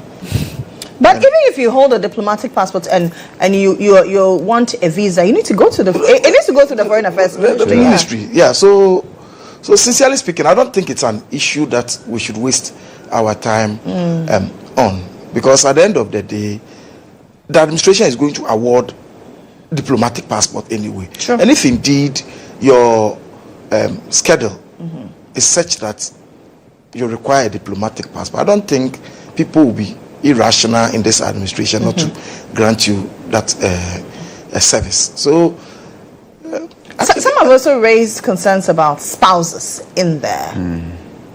Spouses in there. The question is, you a spouse. Are they going to perform any government functionary as they go out abroad? So, of course, if I'm a minister and I have a diplomatic passport and I have a spouse, it makes sense that my spouse may also carry but what will be the function of your spouse? Well, when I'm traveling, because when I'm moving, she does not depend on my passport. She depends on her passport. And I'm moving, I want to go with my spouse rather than my mistress. Rather than my mistress. Make things easier for, because if she's using the normal passports, the challenges are a bit more nuanced than if she's using the diplomatic passport. So if I am deserving of a diplomatic passport and the same courtesy is extended to my spouse, I do not see any problem with that. The only issue is that once that privilege is taken away from me, necessarily my spouse must lose that privilege, because that privilege or courtesy was extended to her as a result of my position. And if I have lost that courtesy, then what is her business carrying on with the diplomatic passport? So for me, sincerely speaking, Lily, I do not see any qualms about the administration deciding to recall diplomatic passports. Well, I think there's too much discretion in the hands of the Minister for Foreign Affairs, and so he or she decides who gets a service passport or who gets diplomatic passport. That's open to abuse. That obviously is open to abuse. We must be looking towards a setting of stricter guidelines, whether in the act that defines who qualifies to have a service passport or a diplomatic passport. Otherwise, concubines and what have you, people, and it's a reality. Because is that not the reality that some people that's the reality. There are some people, you see, and more or less like it's a flex, right? So I'm in power, right? so what can I do for you? I can get you a diplomatic passport. It shouldn't be. It shouldn't be something that you flex with, right? There's so much reverence attached to holders of diplomatic passport. There are privileges you get. There are areas you go without visas, countries you go without visas, just because you hold a diplomatic passport. There are courtesies that are extended to you. And so when you abuse it, it will then lose its relevance. Aside that, so I think that directive being made public and the fact that it says all those issued by the previous administration, that's the immediate past administration, and I'm sure that's why many people are there. But once you return it and there is a genuine reason why you should have one, why not? Because even former members of parliament, and these former members have been asked to return it. Everybody has been asked to return it. Once you return it, there will be an evaluation to find out whether the due process was followed in it being issued to you. And then at least it will bring some sanity in that regard. I've heard many people talk about the National Cathedral, Secretariat and what have you. We are aware that they were tasked with the responsibility of raising funds. And sometimes the they have funds were to travel. be raised from outside. So obviously, the state found the need to facilitate their movement in that regard. If the new government disagrees, why not just recall them? That's because the president is even suggesting that we move the cathedral from its current location to a different place. That's a conversation that, as a country, we can have subsequently for a determination to be made, because we cannot leave that hole there as it is. It's breeding mosquitoes. Yes, in that regard. So, as for the recall, I think it's in order. If this government leaves power, the next government can recall again and scrutinize. That is it. But there must be a finality as to who deserves it and who gets one. You talk about chiefs. Well, let me bring you some level of education. It says the member responsible may issue a diplomatic pass. That's the Foreign Affairs Minister. Any member of the government of Ghana proceeding abroad on official government business and the wife of such member who accompanies him on his journey. Cliff was mentioning that a while ago.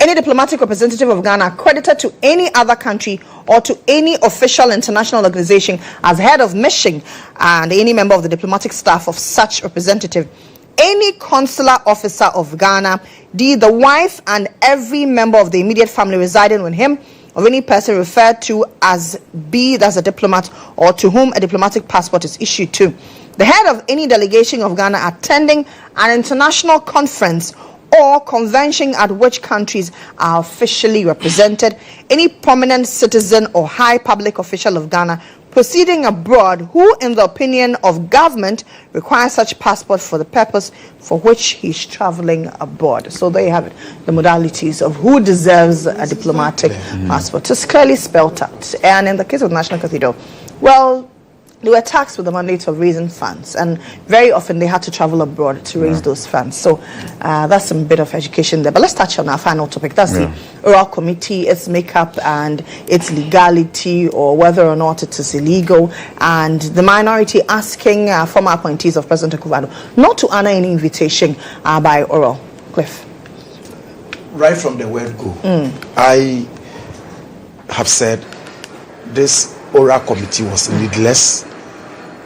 It was more of a propaganda tool rather than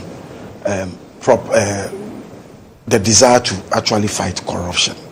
Because once you suspect corruption, you trigger the necessary agencies to move in there and investigate. And if, as a new administration, you have no interest in getting the state agencies tasked with the mandate, the NIB, the CID, the Office of Special Prosecutor, and all others in doing this business, then I sincerely have a problem. What even confirmed my fears was when they started circulating some land documents. Not the land document, but they had the flyers or whatever.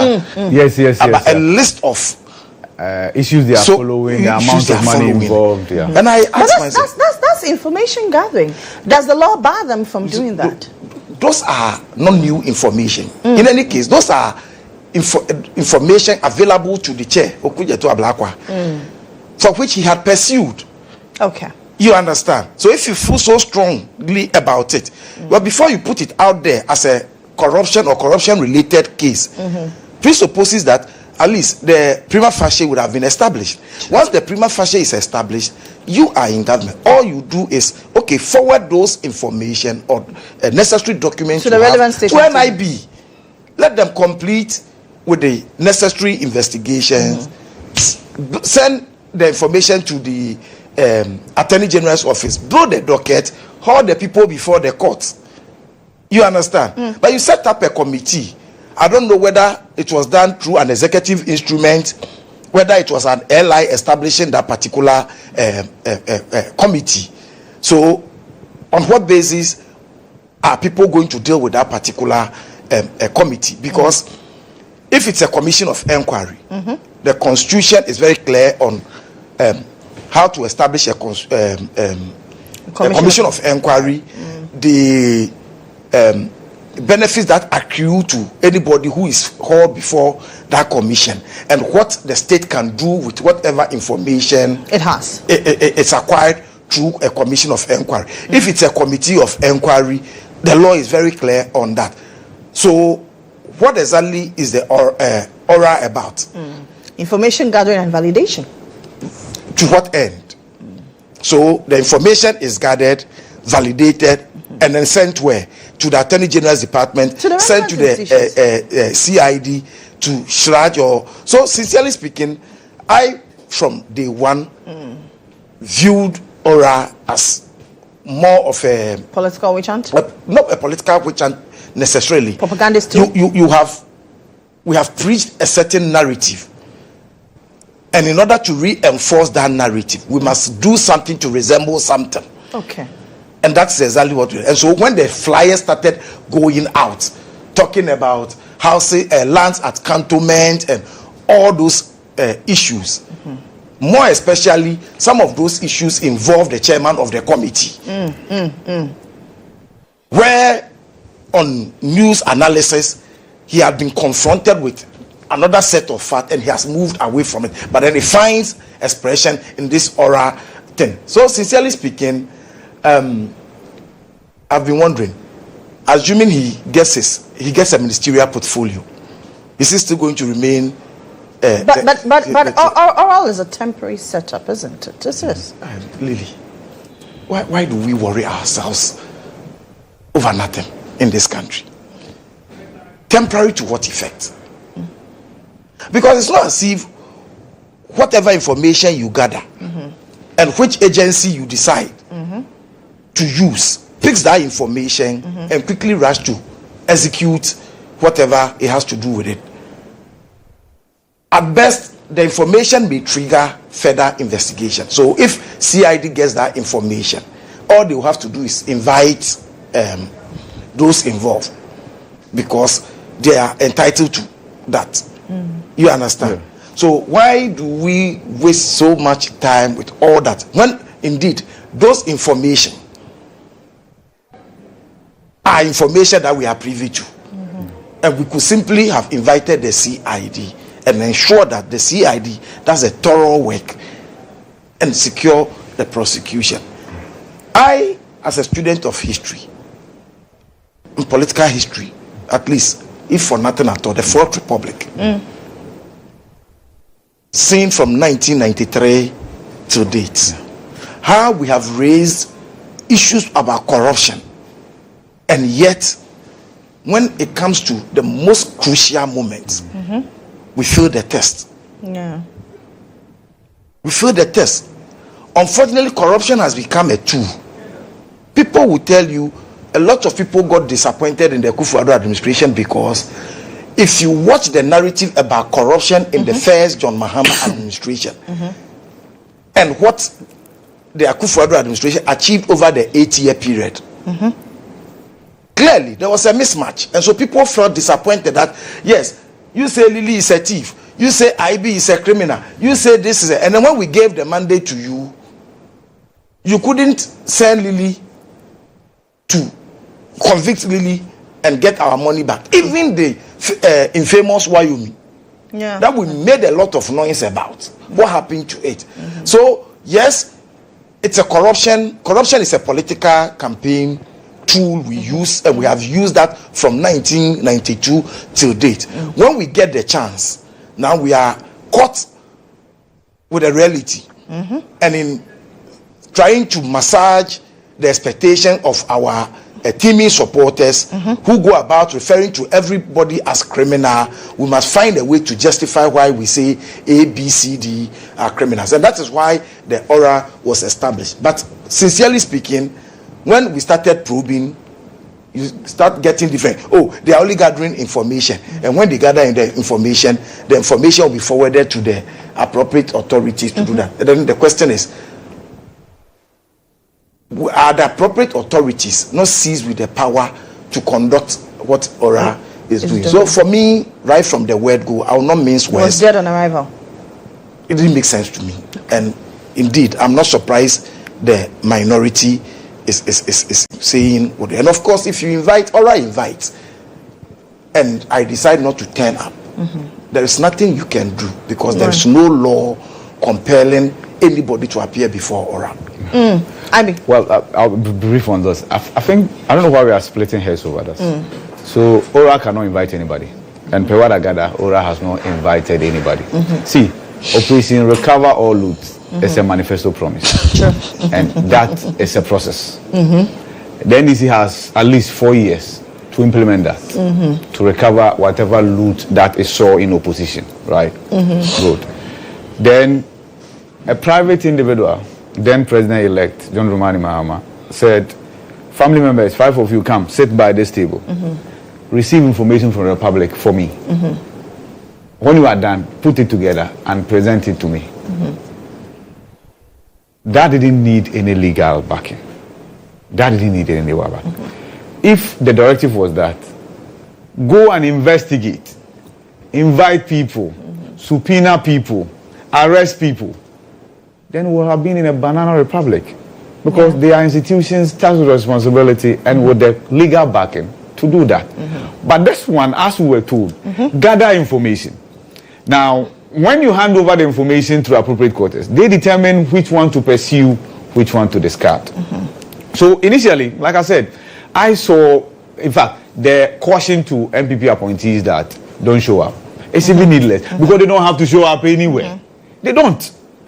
And the committee is aware that it doesn't have to invite anybody. But if you volunteer to go there yourself, then you have volunteered. Now, what I disagree, and I made that abundantly clear, was the operations of the committee is to take cameras to places. Needless. Very unnecessary. You are saying you went there to go and validate. Now, going there with cameras will mean that those occupants of the properties will automatically be, in a way, suspected to have engaged in one criminal activity or the other. So if you visit the site for the Bulgarian embassy, right, and you talk about who is putting up the structure, automatically you have implicated the person. The person is not there to defend himself or herself. So, yes, and I disagree with one member also sitting on public television and saying that somebody who bought land decided to send somebody to come in. You don't say that. You know, there are more people who have taken one decision or the other and have decided to walk back on those decisions. See where the Foreign Affairs Ministry is. That's International Student Hostel. It had been given out. Atamos came and said, no, we're taking it back. Georgina Wood, then the Chief Justice, said, no, I didn't want it. Let it go. That's where the Foreign Affairs Ministry is. President Akufo-Addo has built an extension. A beautiful extension there. So these things are not new, but sometimes we must learn to keep things that are supposed to remain on paper. Present. If you present, of course, now we are told that the committee has rubbed out its work, putting together a report. So what was that drama about going to site with cameras? The committee could have done without that. Okay, so that's it for the weekly review here on the show. Ibrahim Alassane is head of political desk here at the AIB Network, and Cliff Ekufu is chief reporter for the New Times Corporation. And I am Lily Mohammed, the journalist. Lawyers keep adding Esquire. Which paper do you want your name on? Green or white? At this point, white.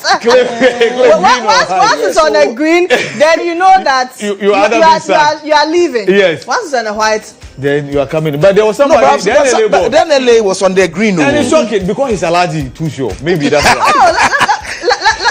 let me touch on that briefly. You're a Muslim. Yes, there are a lot of conversations that have been surrounding this particular nomination, this particular appointment.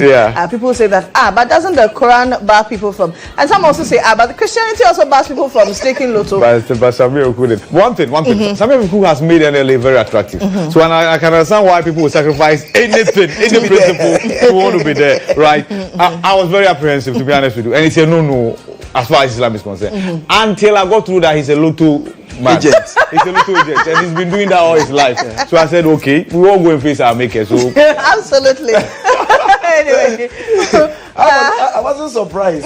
In why I had Muslim friends who would tell you they are American Muslims, so they are very, very liberal. So when I heard the Muslim has been appointed the Director General of the NLA, I said, well, perhaps he's an American Muslim. Very liberal. Anyway, we take a break here. When we return, I sit with the Krontihini.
Show is now time for hard talk.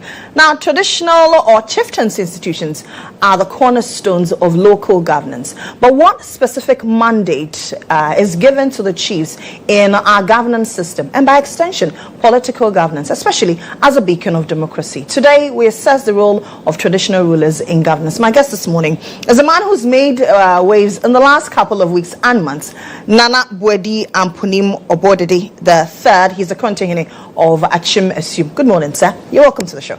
Good morning. How have you been? I'm all right. I'm all right. By God's grace, I'm fine. You've been making waves. Your name keeps going around a lot. What pushed you to toe that tangent before and after the elections? Well, let's first and foremost, I have to send my greetings to the people of Ghana. My greetings to the president of Ghana, and even the former president of Ghana. To the people of Assume, I greet you all. It's just telling it as it is, telling the truth. I have no other way of saying any other thing than to tell it as it is. Somehow, what is meant to be a joke, what is meant to be taken on a light side, is also not being taken as such.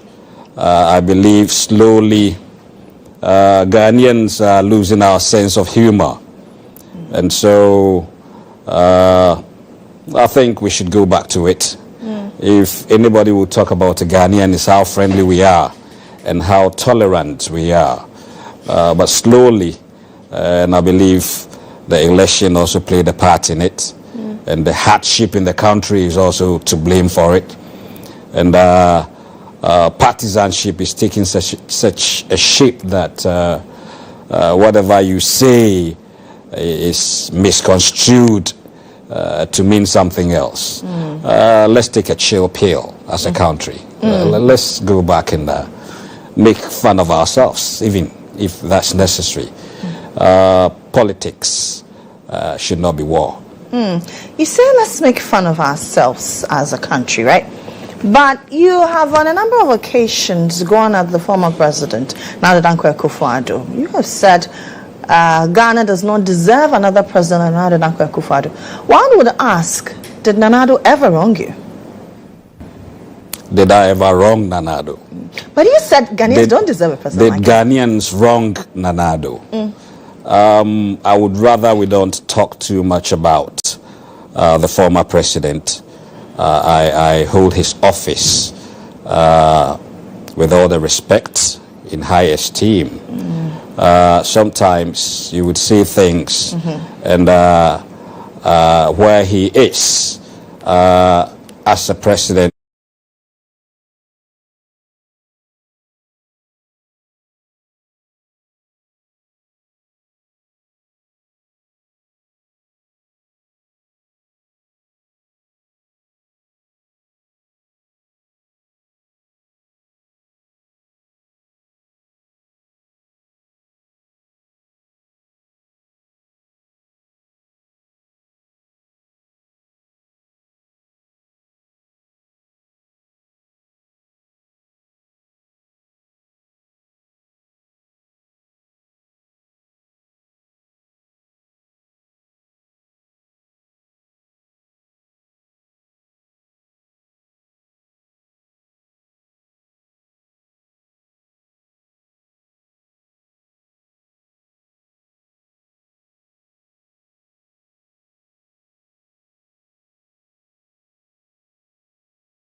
Look at Assume to Kede, and it will tell you what I am talking about. Look at Subi to Abrim, and it will tell you what I'm talking about. You talk about our hospitals, and he will never send any of his children or his relatives to Assume Clinic, for instance. Okay. So if we have not seen anything, we have to talk about it. There was a promise of $1 million per constituency every year, and we were all happy. Even when NDC lost, we thought, oh, okay, maybe these people are going to make the country better. And so let's be happy for them, and be prayerful for them. And then what did we see at the end of the 8 years? Big, big disappointment. So you are particularly disappointed in the Nado administration because you didn't get roads in your constituency, clinic or health facilities were not provided for. Well, these are major challenges for you in your area. Well, that's a few. But in Ghana as a whole, I mean, there's no need talking about it that much because the Ghanaian people, through the 7th December vote, voiced it out quite loudly. If you want my personal explanation of how it went that way, I'll tell you, go and count the votes. It has never been done in this country, and it speaks and explains it loudest than what I can. One of the concerns you also have about this country is the 1992 Constitution. There are calls for constitutional review. What is wrong with the Constitution that we currently have? First and foremost, I think I'm not the only person that wants the Constitution to be reviewed. President Kufuor wanted it reviewed. President Arthur Mills actually started the process of getting a committee together to do that. President Akufo-Addo, on the 28th of February 2022, during the 30th anniversary of the Constitution, also called for an amendment. He saw it necessary for the Constitution to be amended so it could take care of the contemporary and future affairs of the country. At that time, he was scared that there might be a coup d'etat, and so thought that should also be in the Constitution. Everybody wants the Constitution to be changed. The powers that have been placed on the executive is just too much. I do not see any other country in this world of ours where so much power is placed on the shoulders of the president. It is not surprising that it grew up upon him and then maybe made him act the way he did sometimes. But if you have the only right to appoint the IGP, to appoint the director of Bank of Ghana, to appoint the Minister of Justice and Attorney General, to you name it. Listen, we all got wind that there had been some printing of currency, of cedis, Ghanaian cedis, and it had not been approved by Parliament. How did that happen? Now, the president can just simply call the Bank of Ghana director, whom he appointed anyway, and tell him, all right, I need this amount of money, just make it available for me. You, as a citizen, cannot do anything.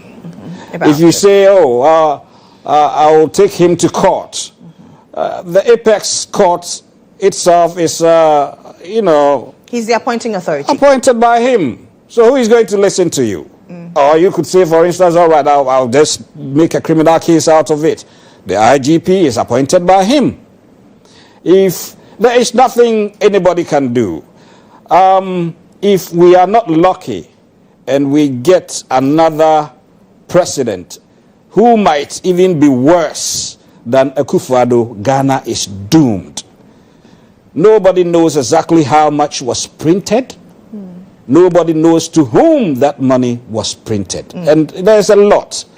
Talking about constitutional review, one of the things that we Ghanaians should start discussing is the issue of the military intervention in our body politics.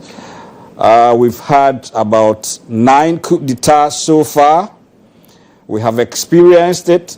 It hasn't been the best, and we have chosen the way of democracy. Now, if you go through the Constitution, the only mention of penalties regarding coup d'etats is when you have failed in your attempt to overthrow a government. That is where the highest penalty, which is maybe death by hanging, high treason, is spoken about.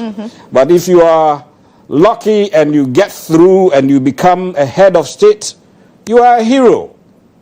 We should start looking at that. Right. We should have it emboldened so deep in the Constitution that nobody will find it imaginable to come through the barrel of a gun and assume office as president. It needs to be done. You cannot go to America or Australia or Canada or UK or... They have the best of people, the Marines. They have all the ammunitions and weaponry. But it will be unheard of for us to wake up and hear that, oh, the American government has been overthrown. This is democracy. We have chosen democracy. Good or bad, we have given it time limit. If we could wait for good 8 years under President Akufo-Addo and not have a military takeover, we should say no to military takeovers for the rest of Ghana's life. Sure. It is very necessary that we start discussing that. What other provisions do you think needs change then? Let me go back again to this same military thing. Okay. First and foremost, I have nothing against the military. I respect them. We love them. We admire them. We are grateful that even at the peril of their lives, they serve our motherland.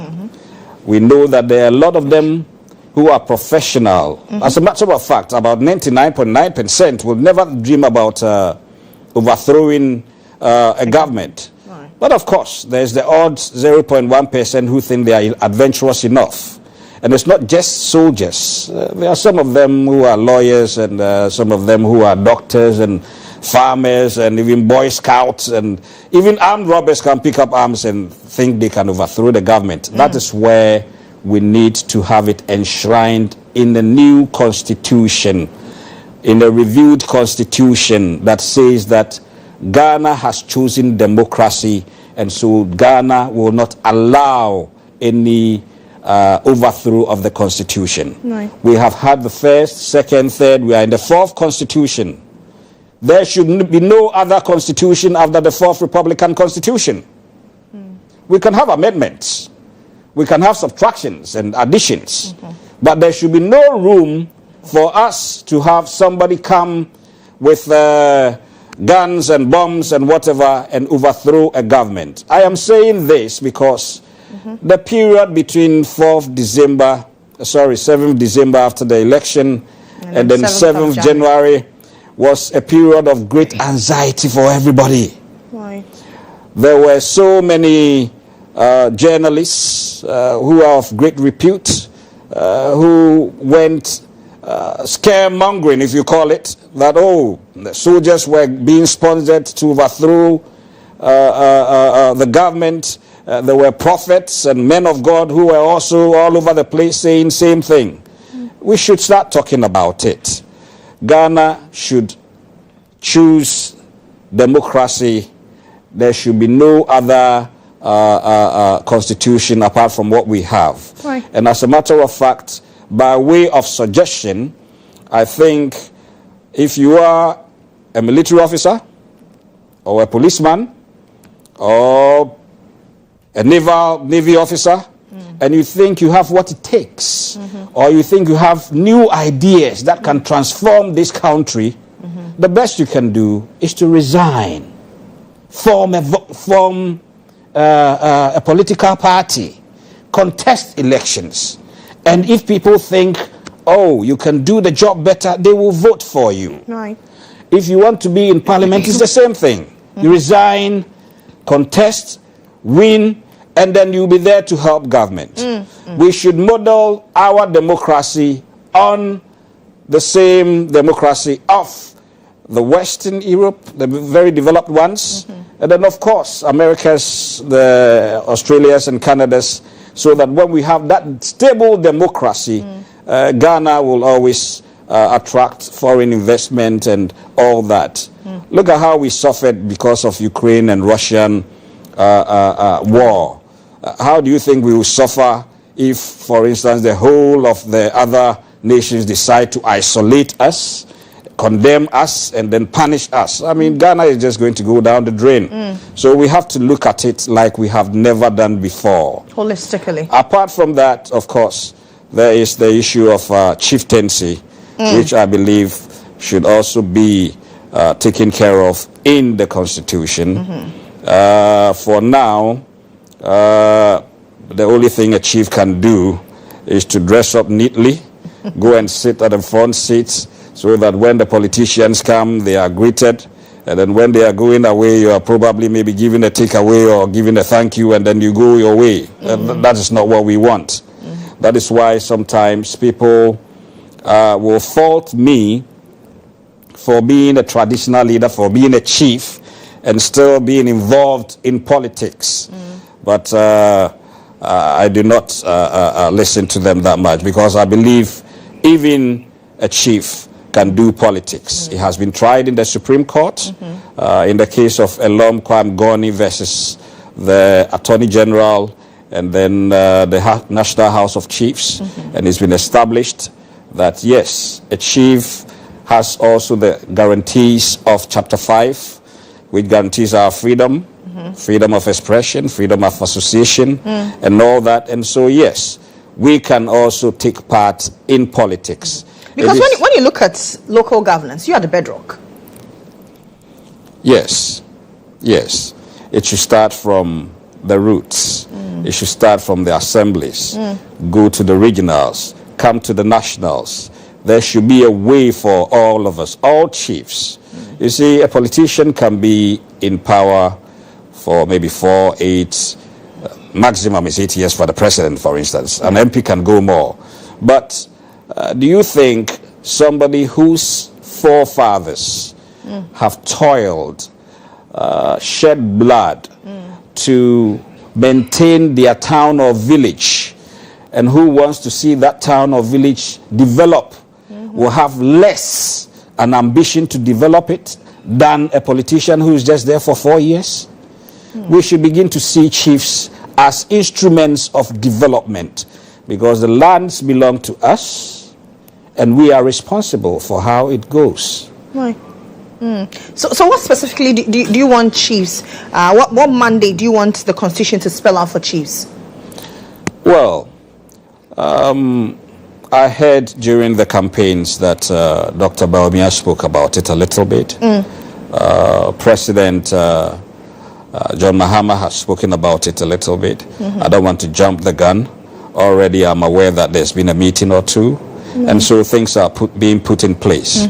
I'm hopeful that the best will be done for all of us, so that Mother Ghana will be better off. But let's talk about Galamsey and the fight against it. President Akufo-Addo put his presidency on the line. Even at that, the fight against Galamsey is nothing to write home about.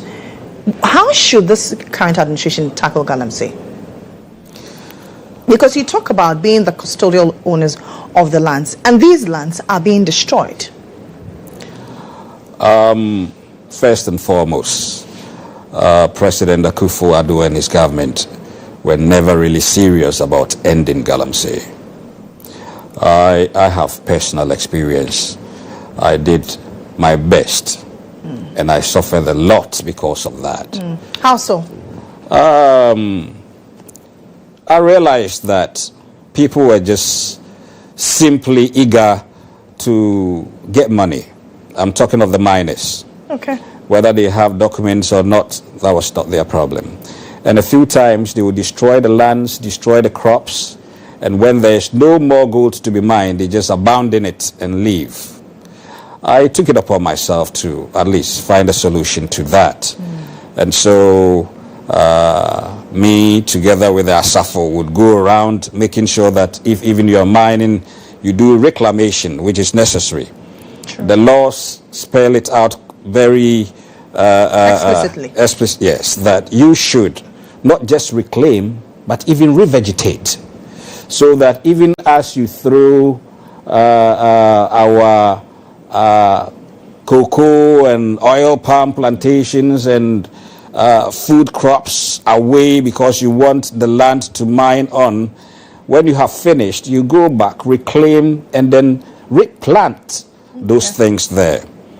I made petitions to several agencies. I wrote a petition for assistance to the regional commander of Eastern Region, the Southern Command. I think Commander Ohinebua, the bossman and his people. I didn't have any help from them. I petitioned the Minerals Commission Inspectorate at Kufuridia. Nothing came from them. I petitioned the Operations Unit. I even went as far as the Southern Command of the Ghana Armed Forces. Yes, some soldiers volunteered to come help us. They were able to arrest some Chinese people and their Ghanaian counterparts. But as usual, the Chinese people were rather set free, and the soldiers who had come to help, together with myself, were labeled as armed robbers and sent to court. The case is at Kufudia Court as we speak. And what charge did they put upon us? They said they went to rob their Nokia phones and some coins. They are still doing their mining as we speak. It was obvious that instructions had come from above never to let any of those people venture into stopping Galamsey, because they had realized that when they did a bit in 2020, they lost most of their votes, and so they were not going to lose any more votes. We are thankful that there's a new president. He hasn't started at all yet, but I'm very sure that practical steps will be taken. One of those practical steps I would suggest most humbly is for us to also look at it with a human face. Mining is not bad. I'm not against mining. Mining has overtaken cocoa with regards to our GDP. I think it comes second to oil. And so, yes, we do get a lot of revenue from mining, so stopping it will be to our detriment. Right. But if we should do it well, responsible mining, then that is what the whole thing should be about. And then also, the youth should be taken care of. In the past, it was made to look as if it is them against us. Those doing Galamsey are the criminals, and there were even some people who suggested that they be shot on sight. We shouldn't do that. They are people. A lot of them are not doing it because of the huge money they get from it, but they are just doing it so as to get some money for food. They say the devil finds work for idle hands, and then also a hungry man is an angry man. So these youth who do not have any work, any jobs to do, will not sit at home and die of hunger. What then should be the approach? That is where I haven't landed yet. I am happy that the President and NDC has come out with this National Apprenticeship Program. I hope it takes off as soon as necessary. We should make sure that most of the youth, and then most of them who do Galamsey are the, excuse my language, the slightly or uneducated ones. We should make sure we take care of them. Now that we are going to roll out an apprenticeship program, which will make sure that some of them can learn trades, carpentry, masonry, seamstresses, and all the rest, yes, it will help.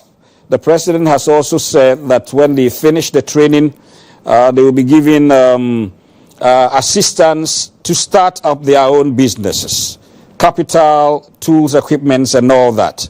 I am praying it takes off. I am also praying that it just doesn't end there. They should be given some allowances, some money, so that if the training will take about a year or two, they are not going to the workshops hungry. They must have some money to at least keep body and soul together whilst they do the training. This government is going to invest in the youth, and I am going to be a part of it in one way or the other. Do you then embrace the formation of the Youth Development Ministry? Very much so. Very much so. And it's not just the name of the ministry that matter to me. I mean, it is the work that they will do. The work that they will do is what will mean a success for us or otherwise. As I was talking about the Galamsey and the youth and all that, yes, if they are paid at the end of the month, let's say maybe some 800 or 500 or 1,000 cedis, it does not necessarily need to be free. It could be like people going to universities and applying for, allowances and loans and all that, so that when they finish the training, they can pay as they earn to the government. If the government is able to do this, more than half of the people who are into Galamsey now will quickly come back and learn a trade and then better the development of Ghana. It's necessary we look at it that way. And then also, one of the things that I will suggest humbly is that we need workshops for them. Sometimes it becomes difficult for them to have lands for the workshops to be built upon. And then it delays the whole process. Thank God we have GHS, which has lands. I remember the good old former president, GHOne Rollins, introduced GHS so that we could have practical knowledge. Unfortunately, most of them did not have workshops.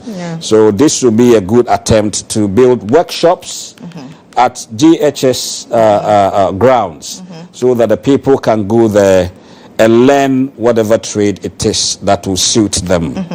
It will also be good to add that those who haven't had the advantage of being schooled, education, should also be looked at. I think evening classes for some of them or for all of them or those who want to take part can help.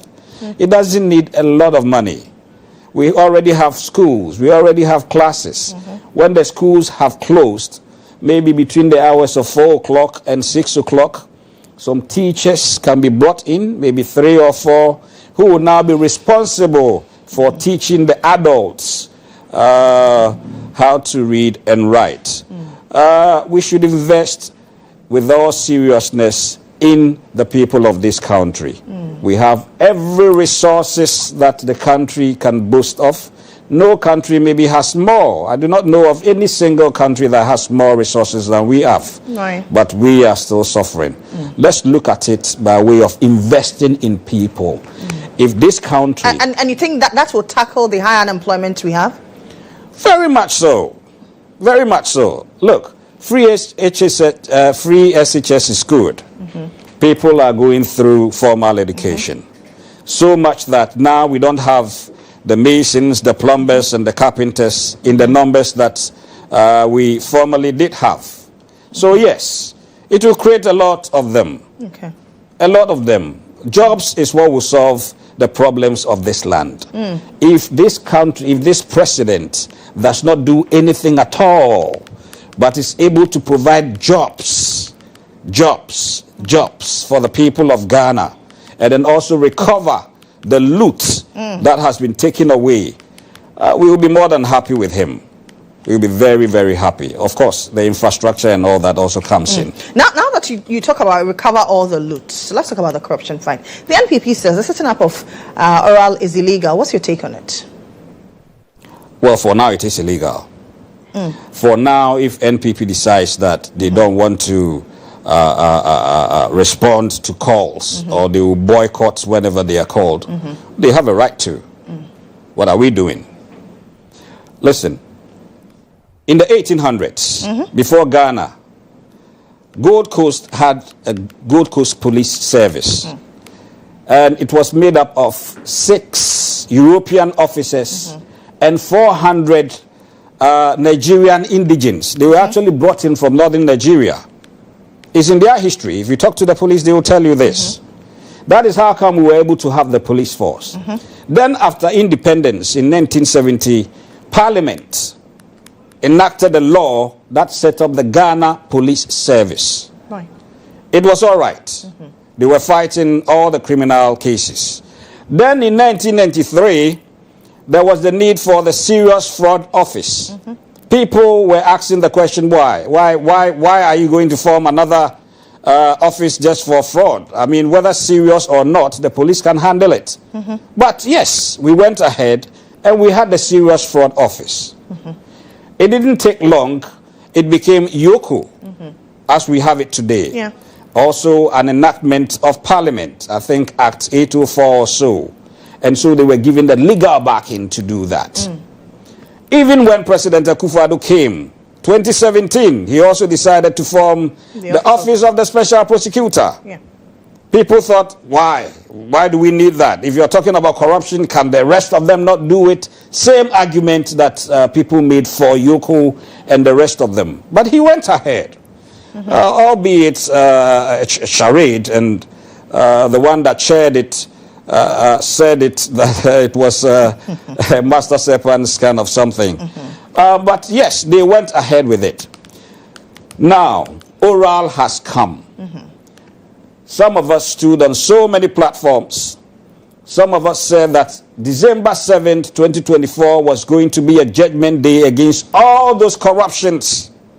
The corrupt practices was to cease, and then the people who had looted were to return and then face whatever punishments there was. We have been able to acquire about 700 petitions. Mine has not even gone yet. I'm also preparing my petition. Oh, you have evidence of loot? Oh, yes. And then I hear that next week they are wrapping up and then handing over to the president. I am begging the president. I am begging the powers that be. Please, go to Parliament. We have 2/3 majority, for goodness sake. Enact the laws that should back oral, so that oral can have all the capacity, the legal right to prosecute, the legal right to go to court, investigate, and subject all these people to what Ghanaians want. We actually voted for President Mahama and for NDC because of oral. It was one of the #1 reasons why we voted for NDC. And so for it to just listen to what the other party is saying and then to just go and give it over to OSP, for me, is a no, no, no. And anyway, if we are going to leave it with the OSP, which was formed by President Akufo-Addo, staffed by President Akufo-Addo, and we expect these same people to punish the over 700 people or so, how do you think it will work? They will just clear them, as is usual. So we must make it an institution. Oral must have an address. It must have phone numbers. It must have staff. It must be institutionalized. It must be supported. People must be paid. Oral must come to stay, not just for 2025 up to 2028, but beyond, so that any corruption that has anything to do with government appointees and then even presidents and vice presidents can be investigated. But what is wrong with the already existing state agencies? I just told you, if you are giving these cases to OSP, for instance, they will be cleared. If you are going to give it to the police, I'm not downplaying the ability of the police, but we have been in this country where cocaine has somehow miraculously turned into kunkunte powder. We know the bureaucracy that is within the police service. The police were there. Why was the need for serious fraud office to be established? Why was the need for Yoko to be established? So yes, there is a need for oral to also come in. It doesn't spoil anything. Do I sense that you do not trust your already existing institutions, the police, Yoko, OSP, for instance? Do I trust them? I trust them a bit. But they have been in this country, and within 2 weeks, another group of people have come and have received 700 complaints. What were you doing? Right. So that's it. Okay. We need all seriousness to be attached to oral. It must be an institution resourced enough to be able to take care of whatever it is. President Mahama was subject to investigation by OSP. I believe you remember that. Yes. During the Airbus thing.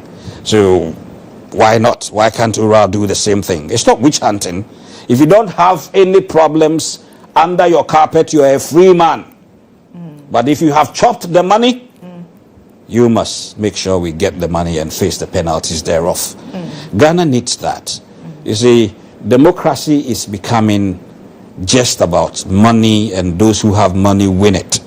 People are willing to sell their properties just so that they can be an MP, because they know when I become an MP, I can get 1,000 times what I lost. How are you going to get the money if not through dubious means?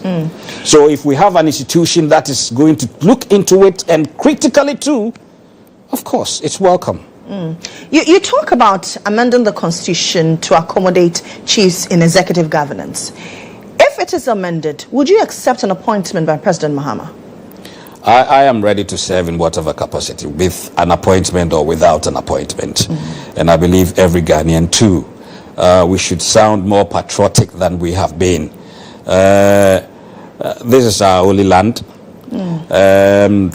However we make it depends upon us, whether you are serving or not.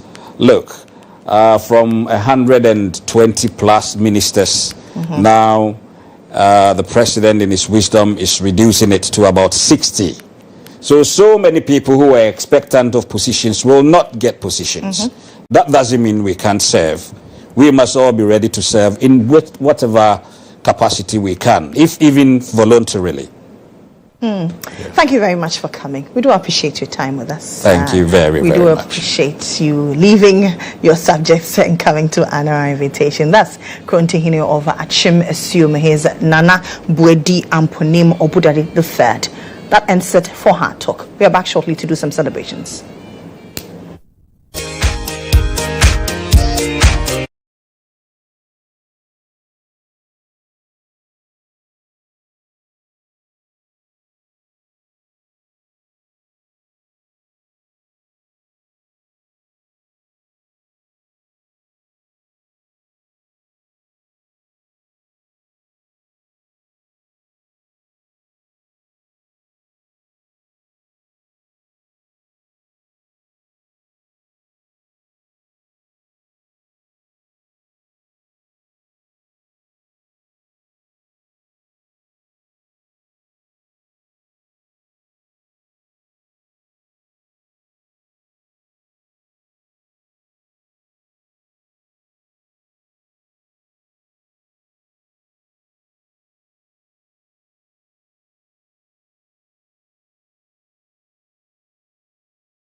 to the show. This is still GH Today. Let's do some celebrations now.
Bless Fortuna. She's an actor and a writer as well. Good morning, Bless. How are you? Good morning. I'm good. Sunday's my birthday, so you have to. So happy birthday in advance. Thank you. So from all of us here on GHOne, we say happy birthday in advance to you. Thank you so much. I really appreciate it. Since we are celebrating something, you've been nominated for the Ghana Movie Awards 2025. Yes, please. Which category have you been nominated? Best How many actress. nominations? Okay, Best Actress in Leading Role for the movie God is African by Pascal Amanfo. Yeah, so. But how has the movie industry been? There's been a lot of talks about, the movie industry is dead, we need a lot of things to revive it. How has it been? I think our biggest problem as an industry, this is my own opinion, is funding and streaming platforms. Unlike our brother country, Nigeria, we have a huge population, so they have funding from Netflix and all that. I'm sure the conversation is beyond what I'm saying, but in my opinion, I think it's our population, the numbers. Is that what prevents us from getting onto Netflix? I think so, because we have very good stories, very amazing stories, and there's no funding. So it's all about the money, because to do a good production is very expensive. From paying actors to crew to good direct, we have very good directors. From cameras, crew, location, props. Props play a key role when it comes to filmmaking. They're expensive. So I think it's funding. Funding is our biggest problem. And I pray that our new government, His Excellency President John Dramani Mahama, would look into our sector. We really appreciate it because it will bring a lot of money to the country. Do you think Ablekuma, she had in there, but somebody who is in the creative space as you are, will bring a lot of change to the sector? I think she has been in the industry. Yeah. So yes, she knows the ins and outs of it. She understands it. She has seen the suffering. She has experienced it. So yes, she would bring change. I hope and pray. But I believe in her. But how challenging has it been, especially for you in the movie industry? It has been hard. 13 years this year in my industry, and it's as if everybody knows you. Unlike then, during our senior colleagues like Jackie Epi at the times, they had posters and things everywhere. Then movie went into digital. Then it became a huge problem for us. So some of us have worked so hard, but they hardly see our films. After premieres, that's it. Most of my films are on DSTV, so those who are not on DSTV can watch it. Most Nigerians know me than Ghanaians because majority of Nigerians, like 90%, let's say 100%, they watch DSTV because their subscription is less expensive. Is that something that we should critically look into? I think it's something we should look into. We have to look into. A subscription in Ghana is expensive. I know it's business, they also need the money to run the channel and all that, but comparing to Nigeria, is something. Don't you think population-wise, that's why they're doing better than us? Exactly. Exactly. It's like it's a huge factor. You can never take that from it. That's I'm not going to blame anybody for anything because at the end of the day, we all have to survive one way or the other. Business has to thrive. So population plays a key role when it comes to like Nigeria and Ghana. So sometimes when we have the arguments, Nigeria is doing well, I just laugh because until you experience the industry, you would think Ghana is not doing well, but we are doing our best. We just don't have the funding and the necessary things. We are trying. What necessary things? Because you have been in Nigeria, you have seen that industry compared to our industry. 13 years on, what do you think that they are doing differently that we're not? Beyond the funding. I think most actors in Nigeria have become producers and has given opportunity to the young ones. You know, the movie industry is like a fraternity. It has to keep growing. It has to keep initiating people. You can't be in the industry and not initiate others. So I think we will need more of our senior colleagues, like the likes of beautiful Jackie Appiah, beautiful Nadia Buhari, all the amazing people. They should produce more films. And I will encourage us to go into the YouTube industry.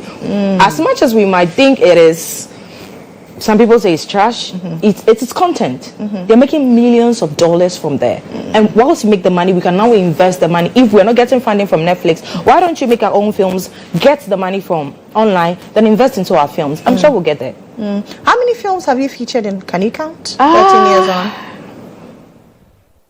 I'll say like 13. That's like the minimum I can remember. But most of my jobs are on DSTV. They're like, when Akawa Magic launched, I'm humbled to be one of the first people to actually grace their screen. So yeah, I have some movies in Nigeria on the YouTube channel and other premieres actually. Let's look at the Ghana Movie Awards that's coming up. When is it happening, by the way? Tomorrow at the Accra International Conference Center.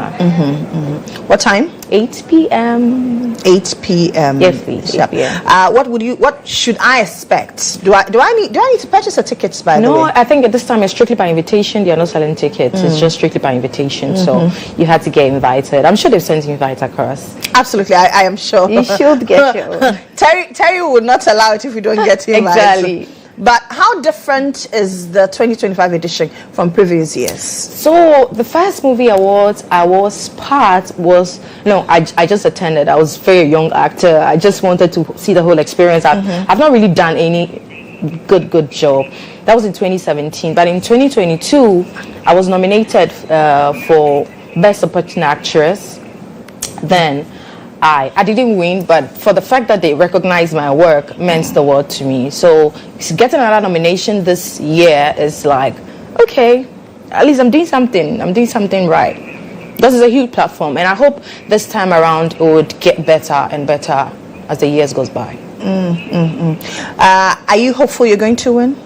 I'm positive. The people in that category, we have the likes of Jackie, Nadia, beautiful Gloria Sappho, name it, Stacey Boache, all these amazing. These are all my senior colleagues. I'm telling you, these are people I looked up to growing up, and the nomination alone for me means the world to me. So let's see. Everybody's good. I hope I win. May the best person win. Exactly. But we're hoping that you win. Sure. So that we can come back and have an after interview. That would be amazing. But what will go into a script that you will accept? To me, I view film as a ministry. That's to me. I feel it's not everybody who needs to be on the pulpit to preach and to sing gospel song and all that. I believe every talent God has given you is to fulfill purpose in life, is to impact life and change life. So, and to me, I believe my legacy should be the doors I'm able to open for other people. So that's what I'm doing through my work. So the script should be impactful. It has to be very good. Someone asked me a question, would I ever play a scene where I'm naked in the film? I said, depend on the script. And the person was like, I'm like, yeah. For example, if I'm married to an abusive man and I'm taking my bath in the bathroom and he drags me out to beat me, nobody will remember my nakedness. But if I'm to stand and just be seductive, everybody will know the shape of my boobs forever and ever. So it depends on the story, depends on the context, it depends on what we are trying to preach. So yeah, the script to me is very important. Do you think we don't spend a lot of time in quality scripting? I think we have very good writers in Ghana. Very good writers. I know writers who have taken time for 2-3 years just to develop a story. The problem is there's so many movies in Ghana, a lot. We only see them at the film festival, like the Black Star Film Festival, the Indie Film Festival by Ivan Hagan, and most of these films don't make it to the huge streaming platforms for others to see. They only end up at the cinemas and all that, and that's it. So the problem is the streaming platforms and funding. Okay, so tomorrow is the Ghana Movie Awards 2025. What time? 6 p.m.? It's 8 p.m. 8 p.m. sharp at the Accra International Conference Center. Yeah. Blessed Fortune will be there. Our fingers are crossed. We're hoping that you win. So we'll see you. Sure. That's it. But there's disruption currently in Ablekuma, North Obed Kingaglo. The EC is trying to collate for the 7th time, but there are varied concerns and varied opinions about it. Obed Kingaglo is our man on the ground, and he joins us. Obed, kindly fill us in. What is causing this disruption?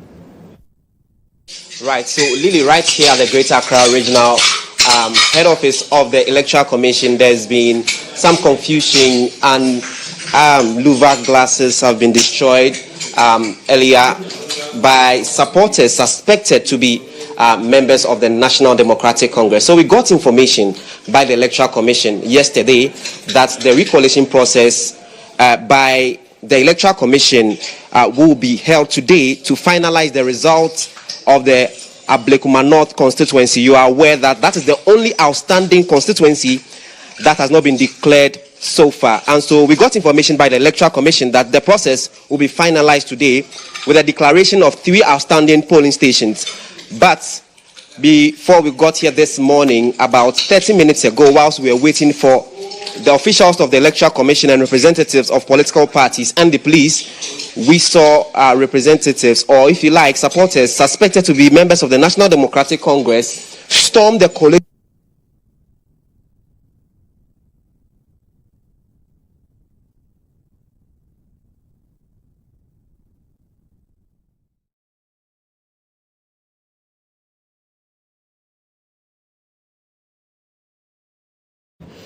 Some members supposed of the NDC have been to the collation center to disrupt. They have broken down louver frames in that place. The EC is going to collate for the 7th time. Today they want to make a finality to that constituency and declare results. Let's go back. Obed Kingaglo is still our man on the ground. The barricades are here, but nothing transpired over here. And so the supporters, we are told, they have moved from this place to the corporate office of the Electoral Commission to go and ask questions to the Electoral Commission management why they insist to declare the election in favor of the MPP. And so you can see the devastation here by the supporters of the NDC. We've not cited Irabna Obing herself here, but the supporters, we see some of them clad in NDC paraphernalias and t-shirts of Irabna Obing. We've not seen the police in here trying to assess the situation. The time that the incident occurred, there were no police officers here. We are told that before the police would arrive, the supporters barged into the collation center and demanded that we, the journalists, pressmen, move out because they've got hints that the Electoral Commission is going to declare the parliamentary result in favor of Nana Efriye, who is representing the MPP. And so for some time, nothing happened here, believing that the Electoral Commission officers will also show up. But as we speak, the Electoral Commission officers have not shown up. They told the journalists to leave the premise because of the behavior of the NDC supporters. And so you can see the louver blades destroyed, scattered here. We see the police officers now step in to assess the situation.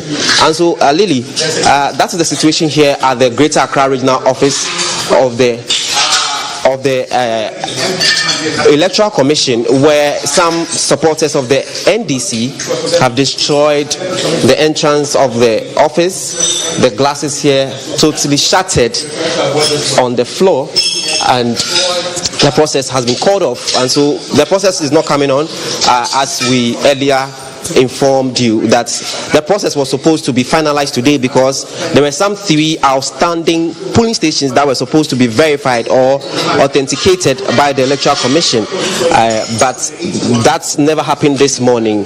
We see that the supporters have moved to the corporate office of the Electoral Commission, saying that they are going to face the commissioner of the EC, that's GHOne, and her 2 deputies. They believe that they've been biased over the period of the collation.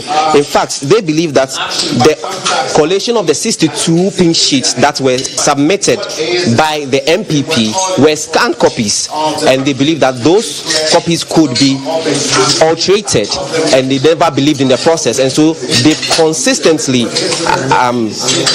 brought objection against the process. And so right in your shot are some security officials who have come to assess the situation. The glass shattered and some doors broken, and let me take you downstairs to further show you the extent of the distraction here. So you see this door totally destroyed.